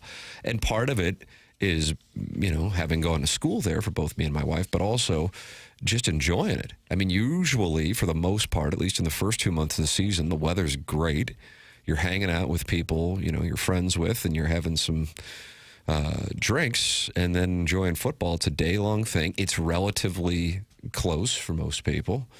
And I think locally, this is certainly different than the big picture question, but locally, being a part of the SEC takes it to another level. I mean, thank God they're not in the Big 12. And not being a part of the NFL anymore makes Missouri more attractive. I think so. And keep an eye on this on the other side of the state where they've had, the dynasty that may be coming to an end, who knows? But either way, there's certainly some tension over the fact that the Chiefs would be moving to Kansas in a few years.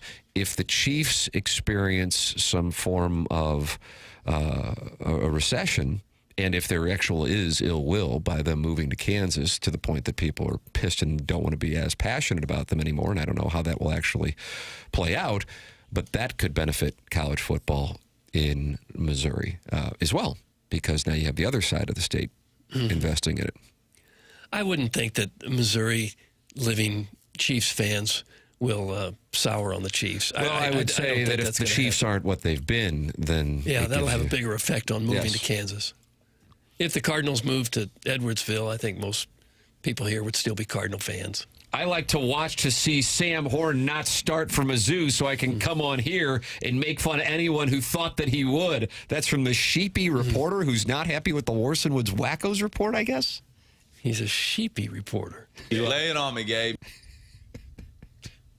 After that dumb text, the 618 has cut Caseyville from our roster. That's from the 618 who was not happy with the salty bald dad from Caseyville saying that football is for the dumbs and the fats at his high school. Hey, Tim, 2 questions. The first, where are you staying in Oxford? There's no hotels other than a couple of Roach motels. Are you doing an Airbnb? Or are you staying much further north? The second, more important question comes from listening to the Best Of segment over the holidays. Did Jackson ever finish watching Hunting Wives? That show was so damn good. He and his commentary of how bad it was because he's scared of lesbianism had me laughing.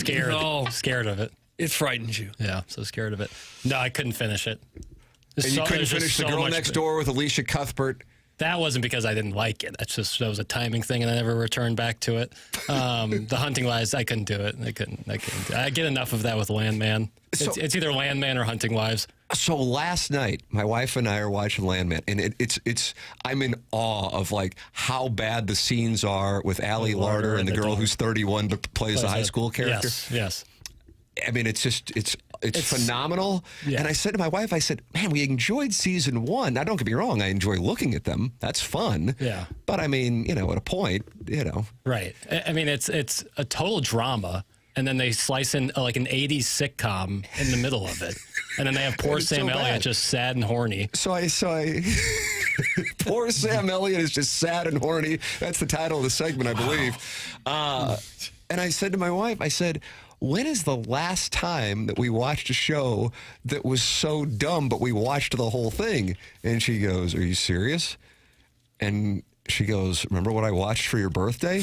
And I'm thinking to myself, oh my God, did she watch Where the Boys Aren't for my birthday? And I blacked out. What thing? Thank you very much. Who has it? I don't know. Somebody stole it from my house. Yeah. And she goes, that Hunting Wives thing. Yeah, it's one. So Jackson, Doug, he does a podcast called Movie Boy. This is also and we've television. all been guests on that show. Yep. I've been. Yeah, Tim was on for Hunting Wives, but I got cut by Ray for the Planes, Trains, and Automobiles. Doug is on. Doug has been on. You've been on Movie Boy? Yeah, we talked about girls too. Whoa. We need to do a Wes Anderson. Episode. Well, I'll see if I'm available. When did Doug do it? I knew about Tim, but I didn't know whenever he watched Grown Ups 2 and loved it, so I gave him a platform to share his love for the my goodness, work that was a of horrible movie. Adam Sandler. When I was on vacation over the summer, I was podcasting, driving to the airport, and listening to Doug's anger over Grown Ups 2 made me giggle like a schoolgirl. It was great. It was one of my favorite episodes of the pod. I couldn't shake it. It was one of my favorite episodes. 6 months later, you're still... I couldn't stop watching because I couldn't believe what I was seeing. All these first-rate comedians in just the worst movie ever written. I feel like I got to watch it now just to get a... Oh, don't do it to yourself. Has anyone seen the Chevy Chase documentary? I really want to. I mean, I'm very much looking forward to it. Was there a clip of this? Didn't you send out we got an audio? We got fun with audio from Chevy Chase? I thought you had a story about him. A link, yeah. A link. Okay, it was not audio. About him being rude with the interviewer? Yeah, there is a clip of that. I guess I could find it. Okay. Because apparently, and we've talked about Chevy Chase before, getting sideways with people, or historically saying he was difficult on the set. apparently he gets into it with the interviewer. We watched it a few nights ago. It's it would fall into the category of recommended viewing. What's the format? What's the show? It's like a 30 for 30 on Chevy Chase's career. Okay. I mean, from his inception. Did you know that he was a drummer for Steely Dan? Yeah. You knew that? Yeah. You guys all knew that? It actually came up. I think it might have been the week you were out, or one of those days right around that's Christmas. right. Yeah, because somebody brought it up. Oh, is that right? Yeah. I don't remember how it came up, but it did. Right. I think Chris Pelican texted me. Right. Oh, is that right? Yeah, we actually had this very And like in a crazy way, it was the right career decision. Yes. To leave Steely Dan. He's had a fantastic, charmed career. What's he have to be so angry about? The last 30 years. Oh! where he spends the millions he made in the first 20 years of his career? Yeah. I mean, I'm not saying he's like a bad person. I don't know him. But I'm saying like after Christmas Vacation wasn't great. And then he was on Community where he left kind of in disgrace. Christmas Vacation wasn't great? No, Christmas Vacation was awesome. Community, the show he was on. Yeah. That's what I said. And it's like he was kind of left that because he was not very kind to some of his co-stars. And it's like he's just always had a reputation of being... Doug, you got Sideways with Joel McHale and Daniel Glover, am I correct? Yeah, Donald Glover, yeah. Donald Glover, I'm sorry. Danny Glover, of course, was in Lethal Weapon with Mel Gibson, who also got Sideways. There's something with the Glover. Not related. That could also be the title. Larry Thornton has sent in a couple of texts, Martin, former KSTK producer. First off, he has sent in the montage, Jackson, of Frank's reaction. Oh, hell yes. That's a YouTube clip that he sent in. And then with regard to Landman, season 1, so good. Season 2, so bad. But the way I would describe it is like eating carbs. You enjoy it in a way that you know it's just, destructive. But you enjoy it. It's just... So have you watched it, Jackson? The newest Landman? Yeah. Oh, yeah. Okay. Yeah. And Sam Elliott's so horny? He starts off unbelievably sad. Like Why is he so randy? He's just so sad. And then at the end, he's so horny. Why? I think that might be old age. At old age, you just get really horny? And sad. And the only thing to cure your sadness is your horniness. Based on Sam Elliott. Darned. He's like sitting in the pool fully clothed, like crying. This is a spoiler, Martin. I was only half listening. I thought Sam Elliott was in Hunting Wives. Oh, God. Okay. No. Sounds like a mental... He still has a little respect for illness. himself. Hey, what's that hat? Golden State Valkyries. The WNBA team? Yeah. Shout out to Kate What Martin. isn't that woke? Shout out to, it was a gift from my sister. Eric in the Central West End. Gift from my lovely sister. 9646. And Kate Martin plays for the Golden State Valkyries. Her of Edwardsville, Illinois, where my sister went to high school. Oh, I see. Okay, there's a connection. Yeah. Okay. I didn't recognize the logo. New team. Newest team. Golden State Falcons. I don't know if it would have mattered if they'd been in the league from the inception. Yeah, Tim, it's a new team. Jeez. You would have recognized the Sparks. WNBA. Come on. That was that Lisa Leslie? Yeah. I don't know. And Jackson has never said something so true. That's from the 3 and 4. I don't know what that's in reference. I think that's general. Yeah, just apply that to everything. The olds are sad and horny, Martin. That's what he's okay, saying. got it. That's all Sam Elliott is. Well, they'd have a reason to be sad because their life is coming to an end. Yeah, that part I get a little bit more. Yeah. But it seems like the only thing that cures Sam Elliott's sadness is being horny. That's just this particular movie. Yeah. Sam Elliott is 81 years old. And he was in Mask and had a relationship with Cher. Oh, did he? And that was Rocky Dennis, played by Eric Stoltz. Am I correct on that?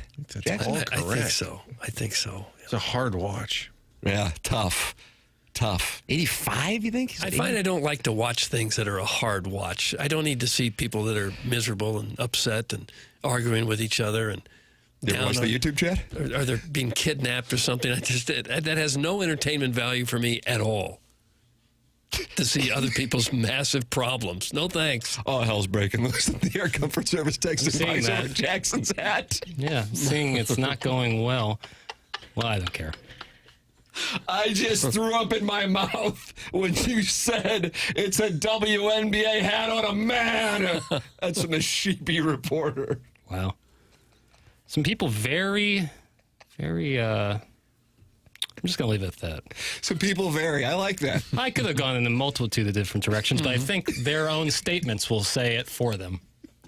They indict themselves. Do you have a hat for every WNBA team? No, this was just a gift from my sister. You have some because of the Edwardsville connection. Edwardsville connection, and, I like watching the WNBA because I love basketball. Martin Creek career at Iowa. Awesome career at Iowa. She played with Caitlin Clark. Right? Mm-hmm. It's a great hat. They were kind of a Batman and Robin. Oh, God. That's Brody. like Batman and Robin. We had Brody with the Batman and Robin. Mm-hmm. Paper's sister's birthday is on Christmas Eve. Christmas Eve, yeah. I learned that when we were walking out on the day of Christmas Eve. Does she ever get shortchanged for gifts? Yeah, it's always like a tough thing because I got my sister 2 different gifts. Okay, I hope so. Get her a WNBA shawl. I'm surprised, but Eric in the Central West End is texting. Oh, I thought he had been on board. It's so soy boy Gen Z beta to wear a WNBA hat.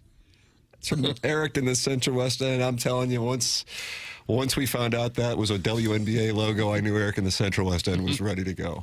Activated. Yeah, it activated him. Fine by me is what I say. Email in the Design Air Heating and Cooling email today coming up at 9:45.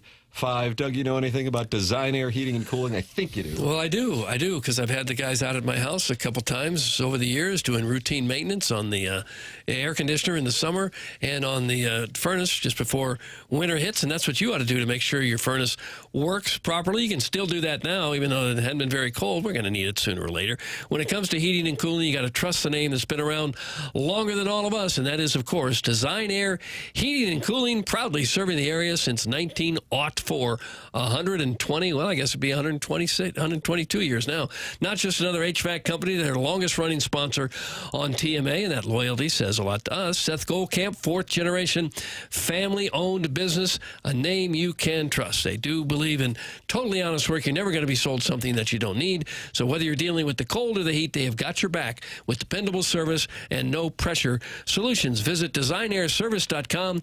Schedule your service today. Design Air, comfort you can count on since 1904, and maybe most importantly, home of the handsome repairman. You don't know who you're going to get. Perhaps Larry the Silver Fox, could be the dashing Steve, or even the bold and daring Adam. Any one of them can take care of any kind of problem you might have with your furnace or air core. They do it the best in town. Design Air Heating and Cooling. There it is. Email in the morning after at InsideSTL.com for our Design Air Heating and Cooling email today, which is coming your way at 9:45. Somebody will win a $10,000 HVAC system for winning the Design Air Heating and Cooling email of the month. Email in the morning after at InsideSTL.com. Get them in by 9:30. That allows Chairman Kurt to filter. Get them in. Doug, brevity you think is key? Not like super brief, but you can't go super long. You might not get through the filter if you're too long with the emails. Too long will kill you. All right, it's TMA 101 ESPN.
It's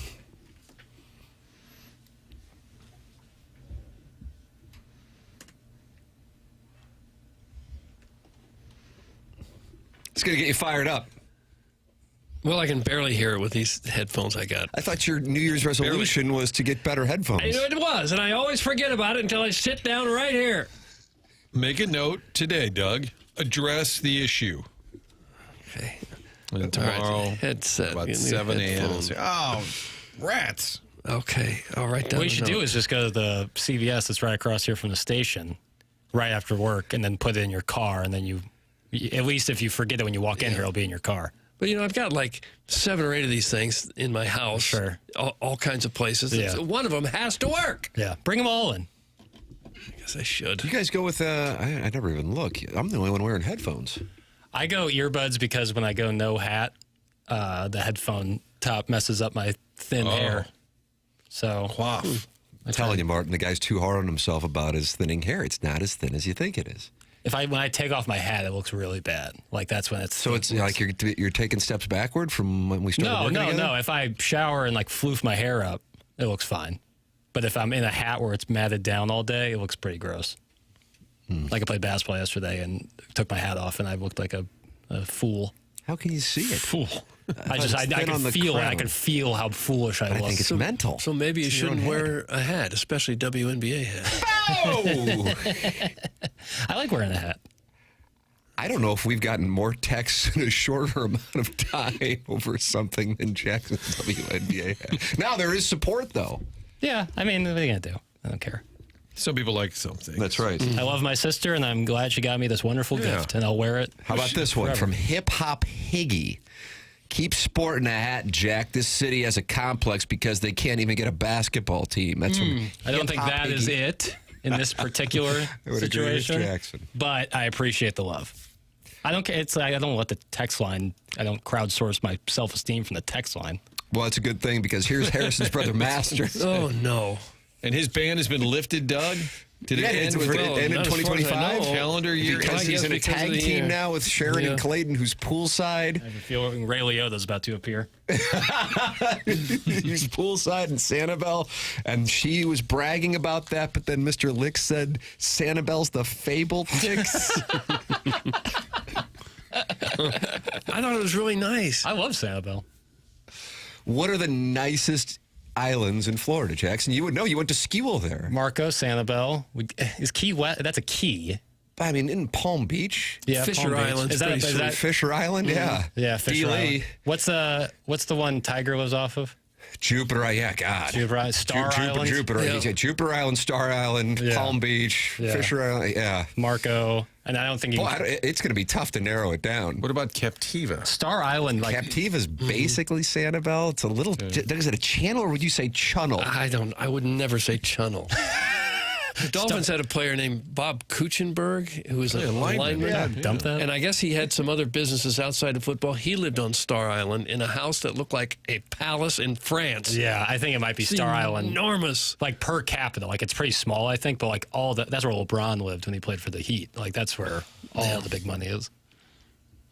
People in St. Louis don't understand that the W is taking attendance from Major League Baseball across the country. That's from Griff, too. This is all in response to the fact that Jackson is wearing a Valkyries hat. Golden State Valkyries. I didn't really mean to spark some sort of debate. So Major League Baseball is losing fans because of the W. I don't think We that's need the a little more case data at on all. that. Does anybody ever say, hey, you want to go to the Cardinals, see him play the Cubs? Nope, got the Sparks on TV tonight.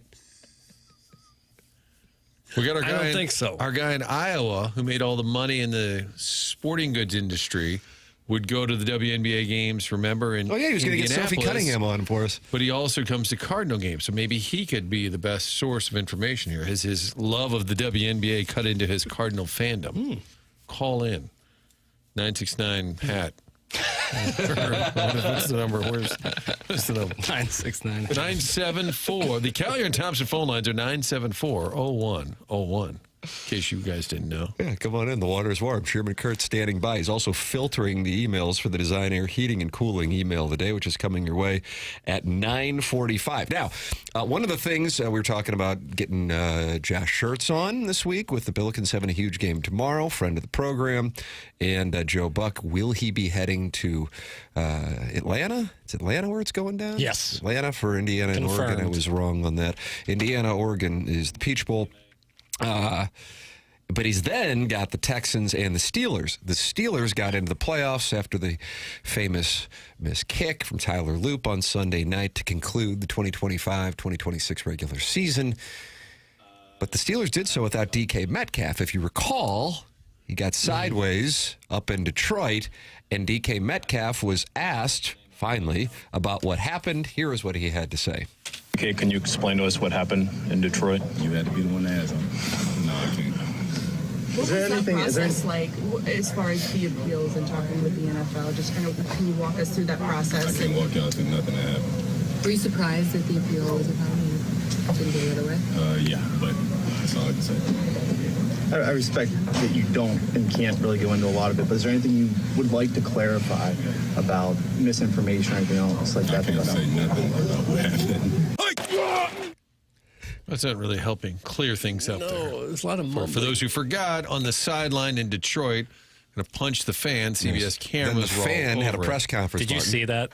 Might have been the funniest thing. It looks like an SNL sketch. We might need audio of that. No, the audio wasn't working for the first half. Okay. They were just talking to nobody.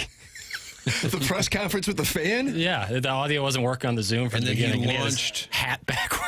So the Lions fan called a press conference after he got punched by DK Metcalf. And is that where he launched the woman? Is that the press conference? The woman? And the man? So he had a press conference that nobody covered. He put a woman in one of those like what a clown would do in a cannon and shot her off. But I think something this public and a huge deal for the Steelers, they had to win a big game without him. It's okay. Even if you say... I know they lost one of them. Even if you say, well, I can't comment for them, say, I regret my actions, or the fan really set me off and I wish I wouldn't have let him get under my skin, or I think you still... You also know it's coming in that setting. I think you can give a little better answer than that. And I think what escalated things, I believe, was it Chad Johnson or Shannon Sharp that said the N-word was involved? I think Chad Johnson. Chad Johnson said that. Friend of this program. Yes. That evening. And then that's when the Lions fan guy said, absolutely not, that there's audio out there. I mean, he may have just been a total jackwagon fan. That's a reasonable thought, that he was just harassing. I guess he kept saying his full name instead of DK. But I think Metcalf, he can do a little better explaining that incident. Doug, the phone lines have been activated, Chairman Kirk. Do you want to recommend, because I guess they're active as the day is long, Collier and Thompson phone, what do we have? I'd like to do both. It's more topical to go with line 2. Doug, line 2. Line 2. Who would be on line 2? Oh, this is our WNBA guy. Got the bat signal. Good, okay. Oh, Iowa. Iowa's own. Oh, all right. How you doing, guys? First thing I'd like to say, because nobody wants to hear me talk about the WNBA, is fast lane the Texans. Okay. Oh, he's already going after them. Just preemptively. You know what's coming. They're going to shoot me to the moon after I drink the bleach. So I'll just give you guys a heads up. You know, I was a weekend season ticket holder for the Cardinals for many years, which weekend season ticket package is 27 games. We averaged between 40 and 45 games a year, and we lived 299.9 miles from my doorstep to gate 1. Last year, we saw 6 games. Full season ticket holders for the Indiana Fever. And in September, instead of flying around the country to see baseball, I was flying around the country watching WNBA basketball, whether the Fever were playing or not. I was in Las Vegas 3 times in September for 3 3-day trips. I was flying from Vegas to Indy and back and forth. My wife can't travel that time of year because, as you know, she's a high school coach that's in season. So I'm flying solo around the country watching stinking WNBA basketball. I never thought I'd be hooked on the WNBA, but I love it. And all the games I go to, I run into baseball fans in every city I go to, diehard baseball fans that are going to WNBA games. I see, when I went to Atlanta to see the Dream in the playoffs, I saw Braves apparel everywhere. So to say that there are people that are baseball fans that aren't saying, you know, instead of going to the Braves tonight, we're going to go see the Dream in the playoffs. Or in L.A., I'm not saying in L.A., but there's a lot of big, in L.A. and Golden State both. Golden State, it was just put out this morning, they made $55 million last year as an expansion team, not including their TV revenue. So $55 million was just gate concessions, the team and team merchandise. It didn't even include their media deal, which is huge, and it's going up this year if there's a damn season. So I just thought I'd throw that in there. I'm not saying they're taking, but you figure there's, Golden State's putting 18,000 people in there 22 nights a year during the summer. Are they taking any fans from the Giants? I'll bet they're taking a few. And I think it's happening across the country. The WNBA is pretty hot right now. Don't get me wrong. I'm a baseball addict, and baseball is my passion. But it is happening around the country in those cities that have both baseball and the WNBA. Do you have are you getting season tickets to baseball, Cardinal baseball, this year? No. And a big reason for that, though, guys, is there's no more direct flight from Des Moines to St. Louis starting January 29th. You would fly from Des Moines to St. Louis 30 times a year to watch the Cardinals? No, weekend season ticket package is 13 weekends. So we would see 40 to 45 games because the weekend season ticket package is Saturday, Sunday only, and then they throw in one Friday night. So there's 13 weekends, home weekends, so that's 26 games. So then they throw in a Friday night, just a random Friday night. So we would fly in, say, on, like, if there was a businessman special, the noon game on Thursdays, we'd fly in on Thursday mornings and catch Thursday, Friday, Saturday, Sunday, and fly home on Sunday night. So even though our season, we would buy tickets for, the games around the weekend. So we weren't just coming for Saturday and Sunday. So, no, we are not coming this year because we didn't renew because Southwest dropped the direct flight from Des Moines to St. Louis. That's a primary reason that we're not season ticket holders this year. Because I don't want to spend. For me, it's a 5.5 hour drive. It's 42 minutes gate to gate, and you don't have to get to either one of those on a Sunday night in St. Louis when you're flying out after a Sunday night game. You get there. We go sit at the bar at Ballpark Village until it's time to head to the airport because we didn't fly out till 10:30 at night. Get home at 11:30. We didn't have to be at the airport in St. Louis on a Sunday night till 9:45. And same way in Des Moines, you get there, they're yelling at us if we want to check a bag, and we do check a bag sometimes, even though we're only flying a couple days, because I might throw a case of beer in my suitcase for the hotel room. Pony. Planning ahead. Doug. More likely to get berated at the Des Moines airport or St. Louis's own Lambert International? Well, I hear you guys talk about it all the time. You're not going to get berated in Des Moines. In general. Put it on the sign. It's a tourism catchphrase. I hear you guys talk about Lambert. We've never been berated there. Now, when we fly in, we normally will just hop the train and head downtown unless we're in a hurry. Especially when we land at 7:30 in the morning, we're better off to just hop on the Metrolink, and then we stay at the Hyatt at the Arch every trip. So we just take the train down and get off and walk over, and the Hyatt normally has my it's a whole different story. But now on the way back, but I hear you guys talk about getting berated at the St. Louis airport. We've never had any issues, and we're there a lot. Have you ever tried to pick someone up? Maybe that's the key. Mm-hmm. I have not tried to pick anybody up there. And I know where to go to catch my Ubers if we are Ubering. So we kind of know the process at Lambert, and we haven't been berated. But I think it's hilarious when you guys talk about it. Well, maybe it's only a St. Louis thing, so that we berate our own, which is good for visitors. So the guy from out of town is not getting berated. That's a positive. That's a win for us. Well, you get berated when you drive to pick somebody up. Yeah. And you want to wait 2 or 3 minutes because they're trying to get their bags out to your car, and that's when the officer comes and starts screaming at you.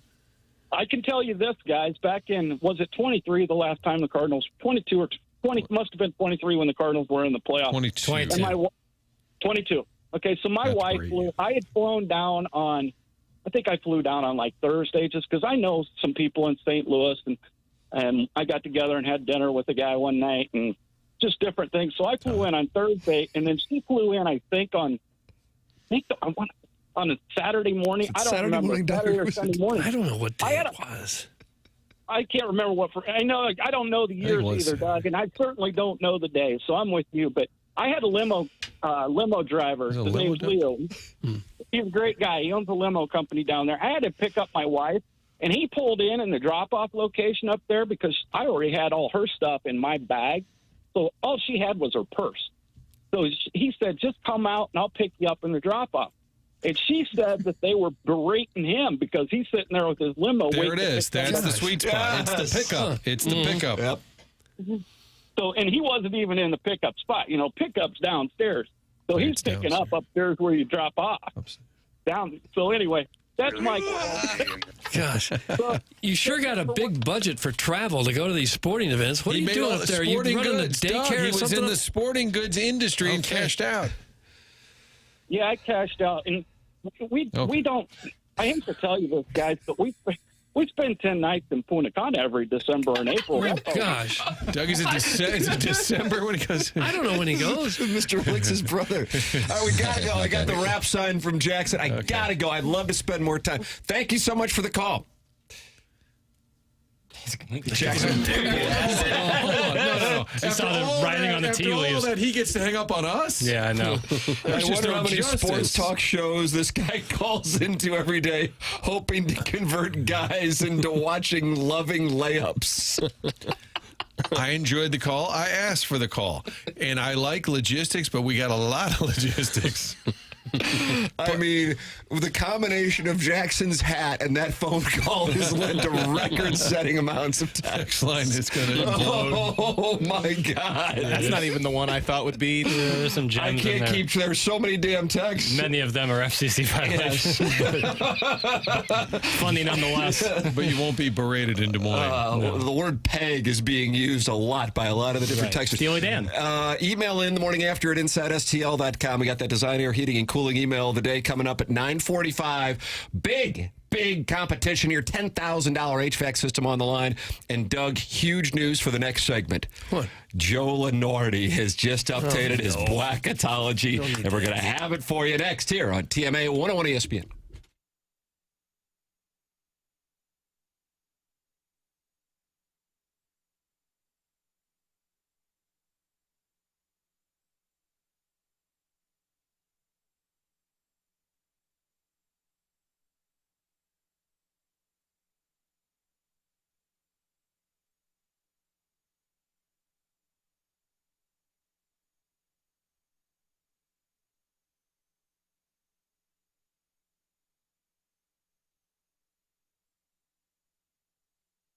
In the market for a new vehicle in this new year, but not sure what you can get approved for. Doesn't matter. Doesn't matter what the situation or the circumstances. That's what AutoLoanPro.com can do for you with little to no money down. Working hard, getting you the best, absolute best rates possible. Little money down. Great combination there. Doesn't matter what your situation is. That large purchase gets complicated. Financing, especially if there's been a hiccup along the way, doesn't matter. Auto Loan Pro gets you into the new vehicle. They also help you get your credit back on track. Get that free playbook they put together explaining how the credit industry works. Going to educate you also on the entire credit system. How about that? You learn something and get that new vehicle. Anyone could sell you a car, but it takes a pro to do it right. Auto Loan Pro, working with over 50 different lenders. Those are not vendors, they're lenders. That means you do get the very best financing available. Financing the car, the only thing to know is to choose the pro. AutoLoanPro.com is part of the Lita family.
This is Jackson with a Sports Center update brought to you by Saliga Heating and Cooling. Just announced this morning the Cowboys have fired former Missouri defensive coordinator and defensive coordinator for one season for the Cowboys. Matt Eberflus is gone from Dallas. This will be their fourth new defensive coordinator in 4 years. That was another Sports Center update brought to you by Saliga Heating and Cooling, a Daikin heating and air conditioning dealer.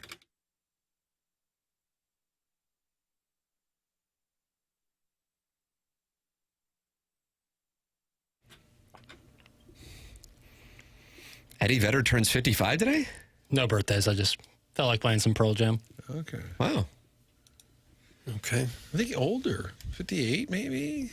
57? Now I'm regretting it. I'm going to go 57. Doug, you want to say 58? Just I'll say 58, yeah. Sorry. Eddie Vedder. I'm sorry. I should. Eddie Vedder is 61. Wow. Whoa. Just turned 61. Whoa. But that's not the reason why you're playing Just Breathe. Nope. I kind of like slower Pearl Jam. What songs would fall under the, you like this term, Doug, auspice of slower Pearl Jam? This song. Okay. I don't really know a ton of other Pearl Jam. Is this like I was hoping that conversation would end with me saying I just like slower Pearl Jam. This is when you say, now back to my hat. Yeah, I didn't plan for a follow-up. I was reading about the difference between a nonstop flight and a direct flight because somebody was mad at our Iowa caller for saying. A lot of people were mad at the Iowa caller. Well, but they were mad. One was specifically mad that it was a reference to a direct flight. Doug, did you know a nonstop flight is without any stops? Right. While a direct flight uses the same flight number and uses the same plane but makes one or more stops. You don't have to get off the plane. Yeah. I didn't know that. A direct flight stops. I never thought of it that way. So it's semantics, but that's what we do. Yeah. I prefer a nonstop.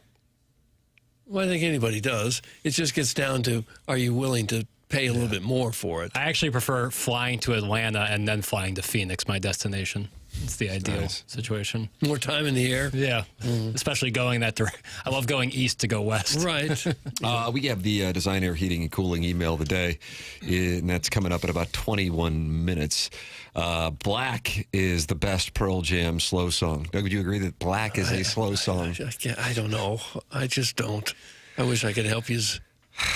Was it Yellow Lead better? Would that be kind of slow? I think that's pretty. Does it I get just listened going? to it. Did you? Yeah. I was previewing some Pearl Jam tracks. You would agree? I think that one's a little faster paced than something like Just Breathe. Right, I would agree with that. What about Elderly Woman at a Counter That Recognized Me from Grade School? Or what's the title? It's like eight sentences long. Jackson's going to give his rankings right before we do the Design Air Heating and Cooling email today on the Stiefel dossier at 9:45. Send yours in. Chairman Kurt, what are the numbers looking like? Wait, were you just asleep? I just looked over and your head was down. I thought you used to sleep. And I got to tell you, I don't blame you. No, you brought up email that it's been a more cumbersome filtering process. Oh, no, what's going on? No, it's just the quantity is just so much volume deeper that I've been sifting through it, and you mentioned it, and I just kind of hung my head a little bit. But 10 in the filtered file, 14 deleted. And like I said yesterday, it's kind of fluid. Just because you're in the filtered file now doesn't mean you're going to stay there. There you go. Seems like they're going to have to be shorter to get read now with so many people wanting to get in on this. You would think so, yeah. Doug, I agree with you. I second Black. I used to grab the butts of young ladies at the St. Mary Magdalene mixers to Black. That's from the Irish Curse. Really? That'd get a kid in trouble, wouldn't it? Irish Curse, you can call in. Also, if you have your thoughts on traveling to WNBA games, 314-974-0101. Well, we've been waiting for it. We've all been hitting refresh this morning on Joe Lenardi's column on ESPN.com, Doug. And we've got it. Brand new Bracketology. And we've got 3 teams from the St. Louis area going to the NCAA tournament. Would you like to guess which 3 teams are going to the NCAA tournament, who they're playing, what their seed is, and where they're playing in the time of the game? Because Lenardi has just released it. He doesn't know any more than I do. St. Louis U. Yes, they're in. Illinois. Yes, they're in. And Lindenwood. Yes, Okay. they're in. But I need the seeds and who they're playing. Oh, for heaven's sakes. Any guess is as good as the next. Can SLU be a A 9, that's pushing it. They're probably an 11. Illinois will be about a 4 seed, 3 or 4. 3 or 4. Lindenwood will be a 16. I thought I was be able to play a Dickie V drop interspersed with round ball rock, and that proved harder than I thought. Doug, Lindenwood's a 15. 15. Okay, I was off one. Boy, it's going to be tough. They're going to go to Greenville and take on Duke, though. What an opportunity for the Lions to take on Duke in Greenville. So I think that's a Thursday game. And we don't know any of this. Izzo, and if Patino was in here, we're talking Italian special. We're talking rigatoni, marinara. What did the Cougars of SAUE get last year? Number 1 seed Houston. Yeah. Dilladoy going up against UNC Wilmington. Dilladoy a 4 seed. They dropped. I think they could be a 3, maybe even a 2. Why'd they drop? I guess the Nebraska loss, but that would have been before last week. And Nebraska's good. I guess Nebraska won last night in Columbus. They're undefeated. How about the job Danny Nee's doing? Unbelievable. That Michigan State win they had was They dropped because, as we heard before, some of the voters don't take it very seriously. This is Joe Lenardi. Penn State kept it close, I guess, with Illinois, so that might have dropped them a little punished for that? If you're asking why, that's the only thing that happened. What about when the college football playoff committee chair said he liked the way Alabama beat Auburn, and that's why they moved past Notre Dame, even though they had a sweat in late fourth quarter? He said, I think he was like, they had a really good first half. Because, of course, all football games are only decided after 30 minutes. Oh, God. And then the Billikens, a 10 seed taking on SMU. And they'll be playing that game in St. Louis, brother. How about that? Wow, there's the headline. What an advantage for the Billikens. I am sure they are not happy in Dallas to hear that SMU is going to basically have a road game in the first round by taking on the Billikens, the 10 seed here in St. Louis. Doug, what a treat it's going to be for Billiken fans to have a home game. Well, if that works out that way, that'll be fantastic. I can't believe they would give them that, would they?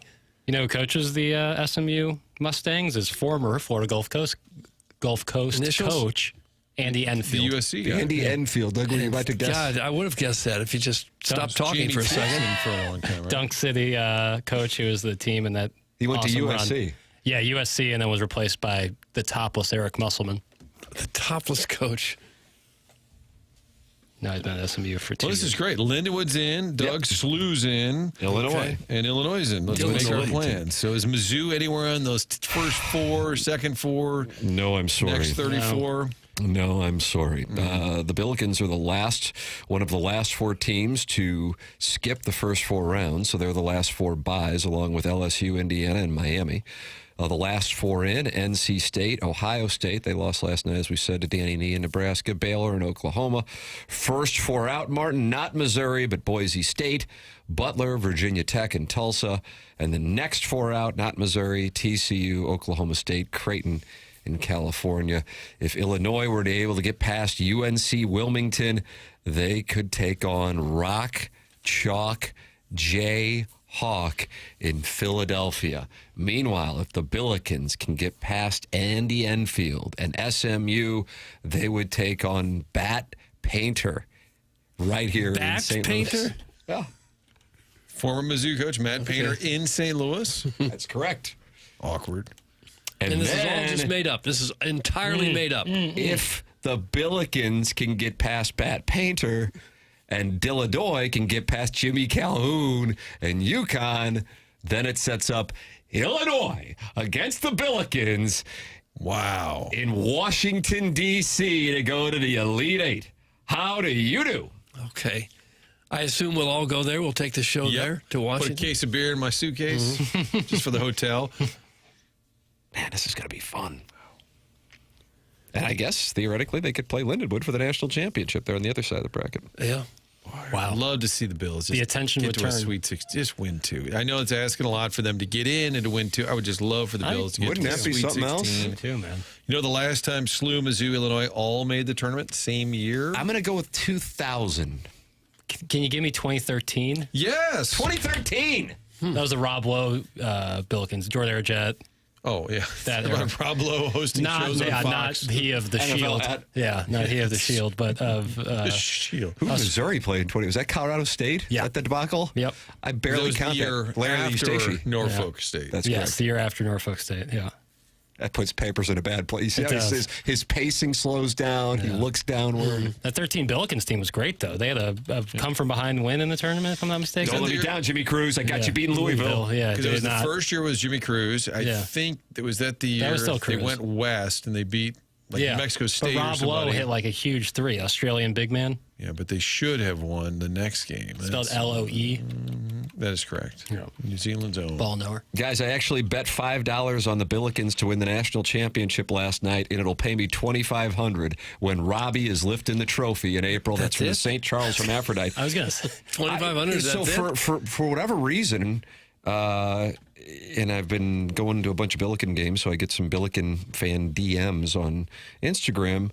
They're like as if I'm in charge of the books. They're like, how come we can't bet on the Billikens to win the national championship? And I will say that they haven't been available to bet on to win the national championship.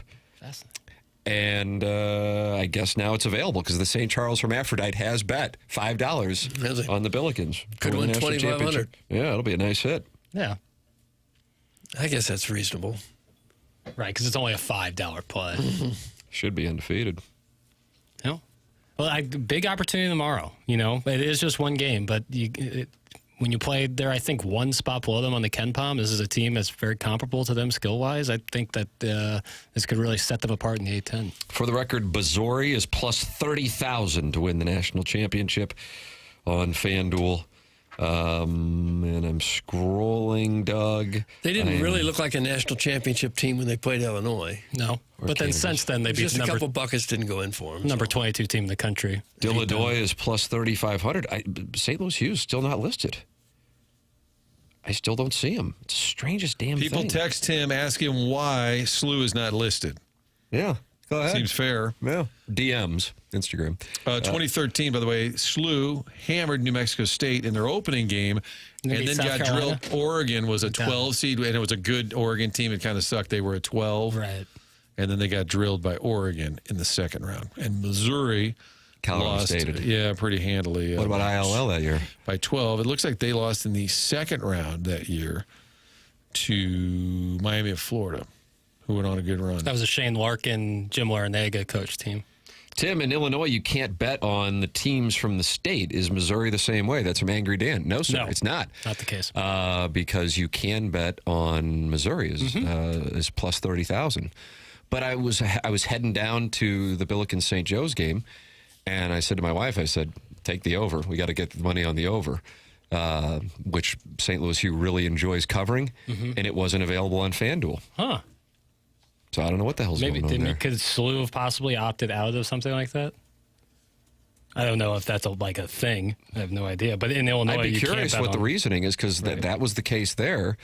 They were available on other places. Let me see if they're available. I was able to fire that. What are you delving into here? I'm going to see if the SLU game tomorrow is available to bet on. Oh, the VCU contest. Right. Tim, I bet them at plus 50,000 on another app. So they're plus 50,000. I'm going to watch Lindenwood and SIUE tonight. Could determine who takes the OVC. That's from Scott's Wrinkled Ballsack, not his wife. So we got a big showdown there. Men and women doubleheader tonight at the, Doug, do you call it the Vidal It's hard Beans? to say. I know. That game you can bet on. Oh, really? Yep. I've not seen a game in that building, but I'd like to someday. At Lindenwood? Yeah. Gorgeous. No, at Edwards. SIU. Also great. Great Been to both. Yeah. SLU's plus 50,000 to win the whole thing, plus 13,000 to make the Final Four. That is from the 618. Wow. 13,000 make the Final Four. I feel like you get better odds than that.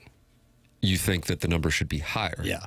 Well, it's just not because of it's anything against SLU. It's just really hard to make the Final Four. What would you put Missouri to make the Final Four? In similar odds. Yeah, very similar to SLU's. I think that would be an awesome game this year especially. You guys have spent almost 2 hours talking college hoops, specifically SLU hoops. Who is producing the show? Oh. They get an F for the day. Come on. This is torture, Doug. That is from Harrison's brother, Master. Oh. Who hasn't already been suspended. And you just got an F. Here you go, bucko. I'm going to put him down again. Harrison's brother, it's a new year. Same old thing for you. Suspension to last a period of 2 days' time, and I'm going to deny your application for SNAP benefits. Wow. Texas, are we just going to forget all about the Frank sound bites? Is that the audio that was sent to us? The Frank I didn't know that was for the program. That was just for your own personal use. That was for my own archives. I wouldn't mind it. What was the other audio we were fishing for earlier? I was going fishing. What you were fishing for was never mind. We talked about, and Larry Thornton, I think, served up the Frank food audio. Yes. Chevy Chase. Chevy Chase. Did you get that? No, I'll pull all that tomorrow. Like, time crunch and TSL. I went to camp. I'll come back tomorrow. All right. All right. Design, air, heating, and cooling email. What does this mean? Is Doug with child? Doug, are you? Some government got her. I am not pregnant. I had a scare, but no, I'm not. Please, for the love of God, don't talk Cardinals. So now they're upset with what we're not talking about. I've never seen anything like it. It almost Nobody's feels like talking we can't sports win. on this stupid show. Guys, that's enough sports. Don't talk baseball. Oh, God, hockey. Oh, no, Billikens. It's unbelievable. Well, the good news is, Martin, the Design, Air, Heating, and Cooling email of the day with this huge prize is coming up in the next segment. You can go ahead and email in the morning after at InsideSTL.com. But at this point, the chairman's gone filtering, and it might be too late. But hey, just like the Chevy Chase audio, you can still get in for tomorrow, the morning after at InsideSTL.com. Comes your way next here on TMA 101, ESPN, and the TMA STL YouTube channel.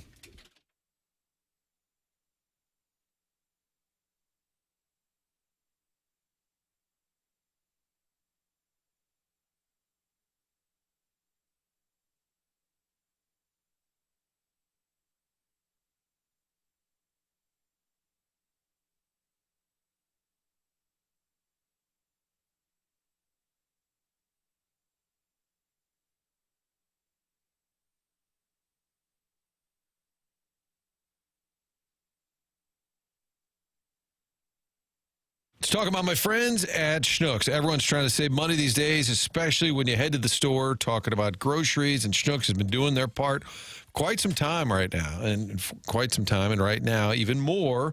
When you go to Schnucks, they're going to make sure you can save. And the way to track it, keep an eye on what's out there. New ads are out each week with the super hot deals and some of my favorite items. You can view those ads a ton of different ways. On the go, doesn't matter. You can go to the website, schnucks.com/weekly ad. It's right there. Your rewards app. I've been talking about that for a long time. Website, rewards app, or even just pick up the old-fashioned paper copy right at the entrance of the store. Plus, you get the following week's ads 1 week early. Jackson makes you wait for drops. Here, you get the ads a week ahead of time. Grab a copy at the store, the entrance, plan ahead, and save. So many more ways to save beyond the weekly ad. Join the rewards, get personalized savings, one-stop shop for sales, bonus points, offers, coupons, items, all of that in one spot. It's updated weekly with new deals just for you. That's on the Rewards app. You can also go to the website. You can also pick up the paper copy walking in and out of the store. Plus, they just launched Rewards Boost, so you can play your way to more savings. The value that you know and love, available at any of your neighborhood Schnucks stores.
a city where we celebrate October. Everyone you see is dressed in red like it's Rover. The luck is in our favor like a 3-1-4 leaf clover. Anything can happen where it's never truly over. Done it all before, we can do it all again. Yeah, we rallied with a squirrel and we made it to a trend. Had our backs against the wall, so we made that wall our friend. That's tradition in my city and it's never gonna end. If you looking for some heart, let me show you where it's at. Right there underneath that jersey, 2 birds on the back. Greatest fans in baseball, we already on that stat. Every day's a holiday.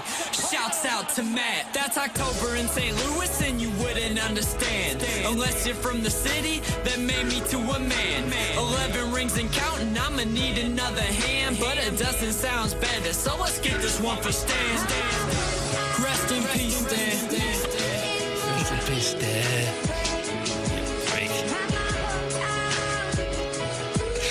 There was no way I was going to let Jackson fade out of that until I got to rest in peace, Stan. Why were you under the council? I just looked up and you were gone. I had to grab a pen. Oh, I see. And this was a big hit, huh? In this community, certainly. It's a regional thing. All right, Martin, here it is. This is what you wanted. It's 9:45 in St. Louis. Time check brought to you by Clarkson Jewelers, an officially licensed Rolex jeweler. It's time for day 2 of the historic Design Air Heating and Cooling Email of the Month competition, in which the winner receives a $10,000 HVAC system from Seth Goldcamp and Design Air Heating and Cooling. All the rules up for you at 101ESPN.com and TMASTL.com. Chairman Kurt has been doing the Lord's work over there, filtering. It's time for the Design Air Heating and Cooling Email of the Day. Not chasing trophies here, just pausing for a quick wellness check on the evolution of the program. Once upon a time, a 40-year-old MBA served as the show's emotional support gopher, heroically assuming all risk for a merge store that never fully materialized into commerce. Gangster Pete never exactly leaned in, unless leaning in meant firing off Dear Deidre links, auto-playing 8 to 10 Mike Francesa clips per shift, sprinkling in a few Chicks in the Office blogs, and forwarding the occasional manifesto from a guy named Zane, who definitely owns multiple scarves. That was the whole operation, a lean, efficient content pipeline. Fast forward to today, and the growth is undeniable. You've got yet another producer, a fresh new talent who spends a majority of the time scrolling and contractually vanishes 5 days a week before the final segment. Clearly a graduate of the Iggy School of Clock Management and Care Quotient. And our dear Jackson has officially entered his passion project era, redirecting all remaining effort toward Pepper and Genie, Biff and Show 2.0, now operating under the sleek rebrand of Movie Boy. Audience interest is ... limited. But if there's one thing this world needs, it's 58 uninterrupted minutes of vocal fry on Teenage Mutant Ninja Turtles 2, Secret of the Ooze, punctuated by live Golden State Valkyrie score checks no one asked for, and a deep dive into why he thought a random female friend he knew from Mizzou should be a permanent... This is terrible. Okay, a little long. No, keep reading, but... should be a permanent fixture for TMA without an explanation of where she came from or where she went after. She just wasn't there anymore. So here's to progress, to evolution, to even more days off, and to fewer best ofs quietly limping into the app in 2026. It's from Ellen Foley. Oh. Ellen Foley. You call me fresh? I've been here 5 years. That's twice as long as Pete. Hope Ellen has some heating Doug, is Jackson been here twice as long as Gangster Pete? Seems like it. Yeah. Well, we're one day into this email contest, and I must say, Libby Jack handled yesterday's 2-2-1 tiebreaker with tremendous aplomb. Doug wants me to tighten it up, but I'm not sure how I'm supposed to break down perhaps the most ADD 7 o'clock hour TMA's ever had.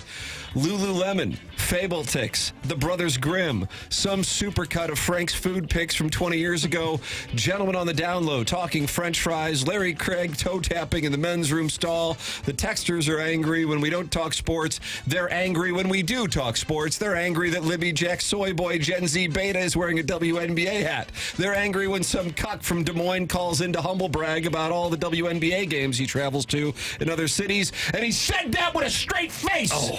The only redeeming part of today's show was Larry Nichols' WWE recap, specifically the moment when he was interrupted by the drop. Online, he calls himself a Latino man 559, followed by a pregnant pause and Larry's deadpan reply of, whatever. Buck Swope, DBA, the recessed lady's breast. Buck Swope. Do you feel closer to me knowing I've savored your porcelain potpourri? From farm to table, from tank to mouth. As I watched my wife's father prepare for his colonoscopy. I couldn't help but admire his skill in organizing his ingredients. You see, kiddo, he said, it's all about the marination. I fetched my French fries from atop the tanky lid, dipped them in the fresh drizzlings from his medical escapade. All right, that's enough. Who was it, Tim? Hot Tunnels. Hot Tunnels just got himself suspended. A period of 2 days' time, and we're going to put a 10% tariff. Where does that one fall on the grading scale, Martin? Goods and services. Put NA. I can't confirm. Well, Doug, I hope you have answers because I've got some questions. Who has the show notes? Is it Papers or Chairman Kurt? And why did yesterday's show notes refer to sea legs as C, as in the letter C? What did they think C stood for? Do they think there are A legs and B legs? Why did my uncle like my girlfriend's picture? That's from the Shrewsbury Butter Squirrel. Shrewsbury Butter Squirrel. He seemed angry. Logo so tiny. Bold statement on your forehead. Sure, they won't notice. Limited edition because nothing says fashion like women's basketball. Until next time, that's from the TMA Troubadour. TMA Troubadour. Brevity. Really brief. Good morning, fellas. First-time emailer, short-term admirer. Hoping that if I can just win, I can heat this baby. Thanks and good day. That's from Earl I Podcast. Earl I Podcast. He's new. Eat this baby. Dear men, I need guidance on how to exit a marriage without being escorted out by my own conscience. Doug, this is like an advice column now. Okay.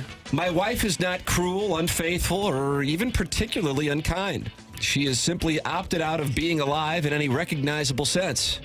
Romance has been replaced by a vow of celibacy I do not remember taking. And conversation has been subcontracted to a television that plays nothing but Ryan Seacrest-produced reality television and cooking shows, despite the fact that she hasn't cooked since Doug's stint in Rochester. Our home now feels less like a partnership and more like a hospice for intercourse. There's hospices for intercourse? Oh, I don't think so. Sad and horny. I try to woo her, and she rewinds. I suggest making love, and she asks if it can wait until the season finale. Everything can wait until the season finale. Love, apparently, is now episodic. So here's my question. When two people are married, and one of them becomes furniture that occasionally sighs at the screen and picks shards of Doritos Locos Tacos out of her belly button, is cheating tolerated, or I just sign the house over to her and move out? Or must I stay, quietly aging, until the razor-sharp bayonets of abstinence bring this series to its ultimate finale? The bayonets of abstinence? Clip that off. Yours in existential limbo. That's from the incel on the other end of the couch. Incel on the other end of the couch. Was that AI? It could have been. It's outstanding. It's day 2 of St. Louis's finest alcoholics emailing in and misspelling words and writing sentences that make absolutely no sense as we all compete for an HVAC that is useless to most of us that live in our parents' basements anyway. I'll try and be more girthy and witty so Chairman Kurt blesses me with a selection, but I might wait forever for that selection, like Illinois and Mizzou wait for a playoff berth. Goodbye and always hashtag F Mizzou. That's from Illini Lance. Illini Lance. Overbearing sports dads. There's levels to this thing. The Mark. the dad shelling out an additional $3,000 a year on their child's club team apparel so they can, quote, show support when it's really just their own badge of honor, then bragging about little Johnny getting additional specialized training from the club when it's just hungover former high school players trying to earn some beer money. The backseat coach, minimal relevant experience, maximum opinions. You run man offense or you run man defense? Well, they think it should be zone. That timeout you took? Ridiculous. This dad made it all the way to JV, so he knows how to lead. If these guys have money, watch out. They'll play Louisiana governor in an LSU head coaching search on you in a heartbeat. And then the a-hole. Multiple CYC ejections and court-ordered angered management. But finally, the Hoosier Fat. Pretty self-explanatory. Flat bill hat, dirty T-shirt, oversized and one shorts that still show the regrettable leg tat. Oh, at a gas station, 44-ounce fountain drink to wash down the Grizz wintergreen while shouting, "Just hit them!" with no understanding of rules or decorum. There's certainly more, but that's a start. Doug, that's from Carlos Spicy Wiener, your day one winner. Carlos Spicy Wiener. Hey, radio geniuses, all these Bill come latelys to email the day complaining they aren't getting read. Shove it! Oh. Some of us have been listening to this show on low-powered AM stations for years. We started emailing while you were listening to Greeny and Golick. Pay your dues, neckbeards. Tim, here's a suggestion. Call the folder of unread emails the cuck folder. Those dudes have to sit on the sidelines just listening and not participating in the action. Grab a potted plant and listen, losers. Doug, that's Brad, and he's in Boca. Okay, Brad in Boca. And finally, greetings, boy pigs. Since Martin is now participating in the email today, I think it's important he knows what goes on during the onboarding hour. So here's what happened yesterday while he learned how to file TPS reports with Heim. Things started out slow with college football playoff talk, but picked up steam when discussing how Bradley Cooper and Lady Gaga would perform Shallow live at Ronnie's during each screening of Star is Born. No doubt Iggy had a Plagola deal with Ronnie's back then, so he could be in the front row for every show and collect stray Gaga hairs for his shrine. Then the divorced walruses tried to use the text inbox to triangulate if they knew the same sad sack who went on the vomit comet at a local bar over the weekend. That did happen. Yeah. Despite Tim's greatness and Jason Alexander bringing us back from break, the runway star of the onboarding hour was none other than the chairman. First, he explained how after years of watching sports, he had an epiphany over the weekend and finally understood the origin of Limu Imu's name from the Liberty Mutual commercials. However, his true moment of glory came when he channeled his inner Ursuline girl with body image issues and joined the puking discussion by saying you feel skinny afterwards. Best of luck with the bulimia, Kurt. Sincerely, Martin Ketchup. And that's what we have! Martin Ketchup.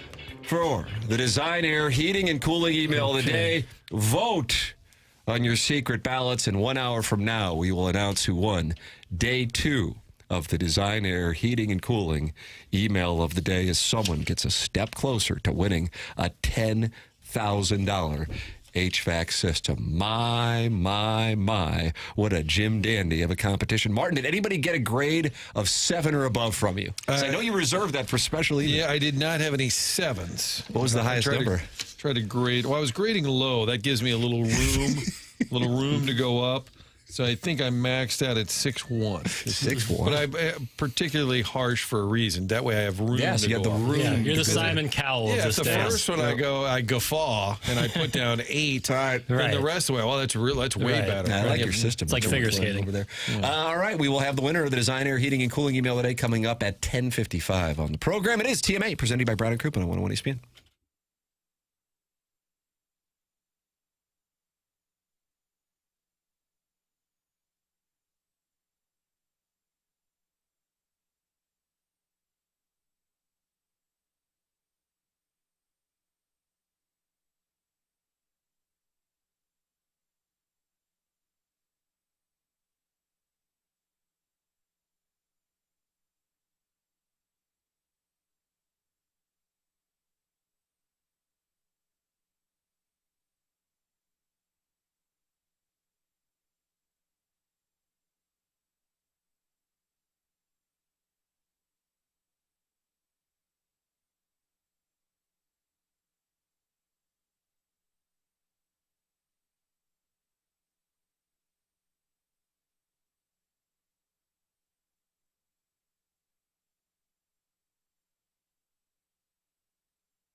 Doug, I don't know who won the design, air, heating, and cooling email today. This Jackson, he's the kind of guy you want to be in a foxhole with. Why? You can't break him. No. He's, I feel like Paul, was that Paul Sorvino in Jackson's Henry Hill? Yeah. And we're all waiting outside the courtroom to celebrate the fact that, he learned an important lesson. Was that Jimmy Conway who said that, Robert De Niro? Yeah. It's getting pinched for the first time. Unfortunately, it didn't end well because, of course, Henry ratted on all of his friends. Have you ever been pinched? No, never been pinched. But I have no idea who won the design, air, heating, and cooling email today. All I know is whoever won it won 4-1.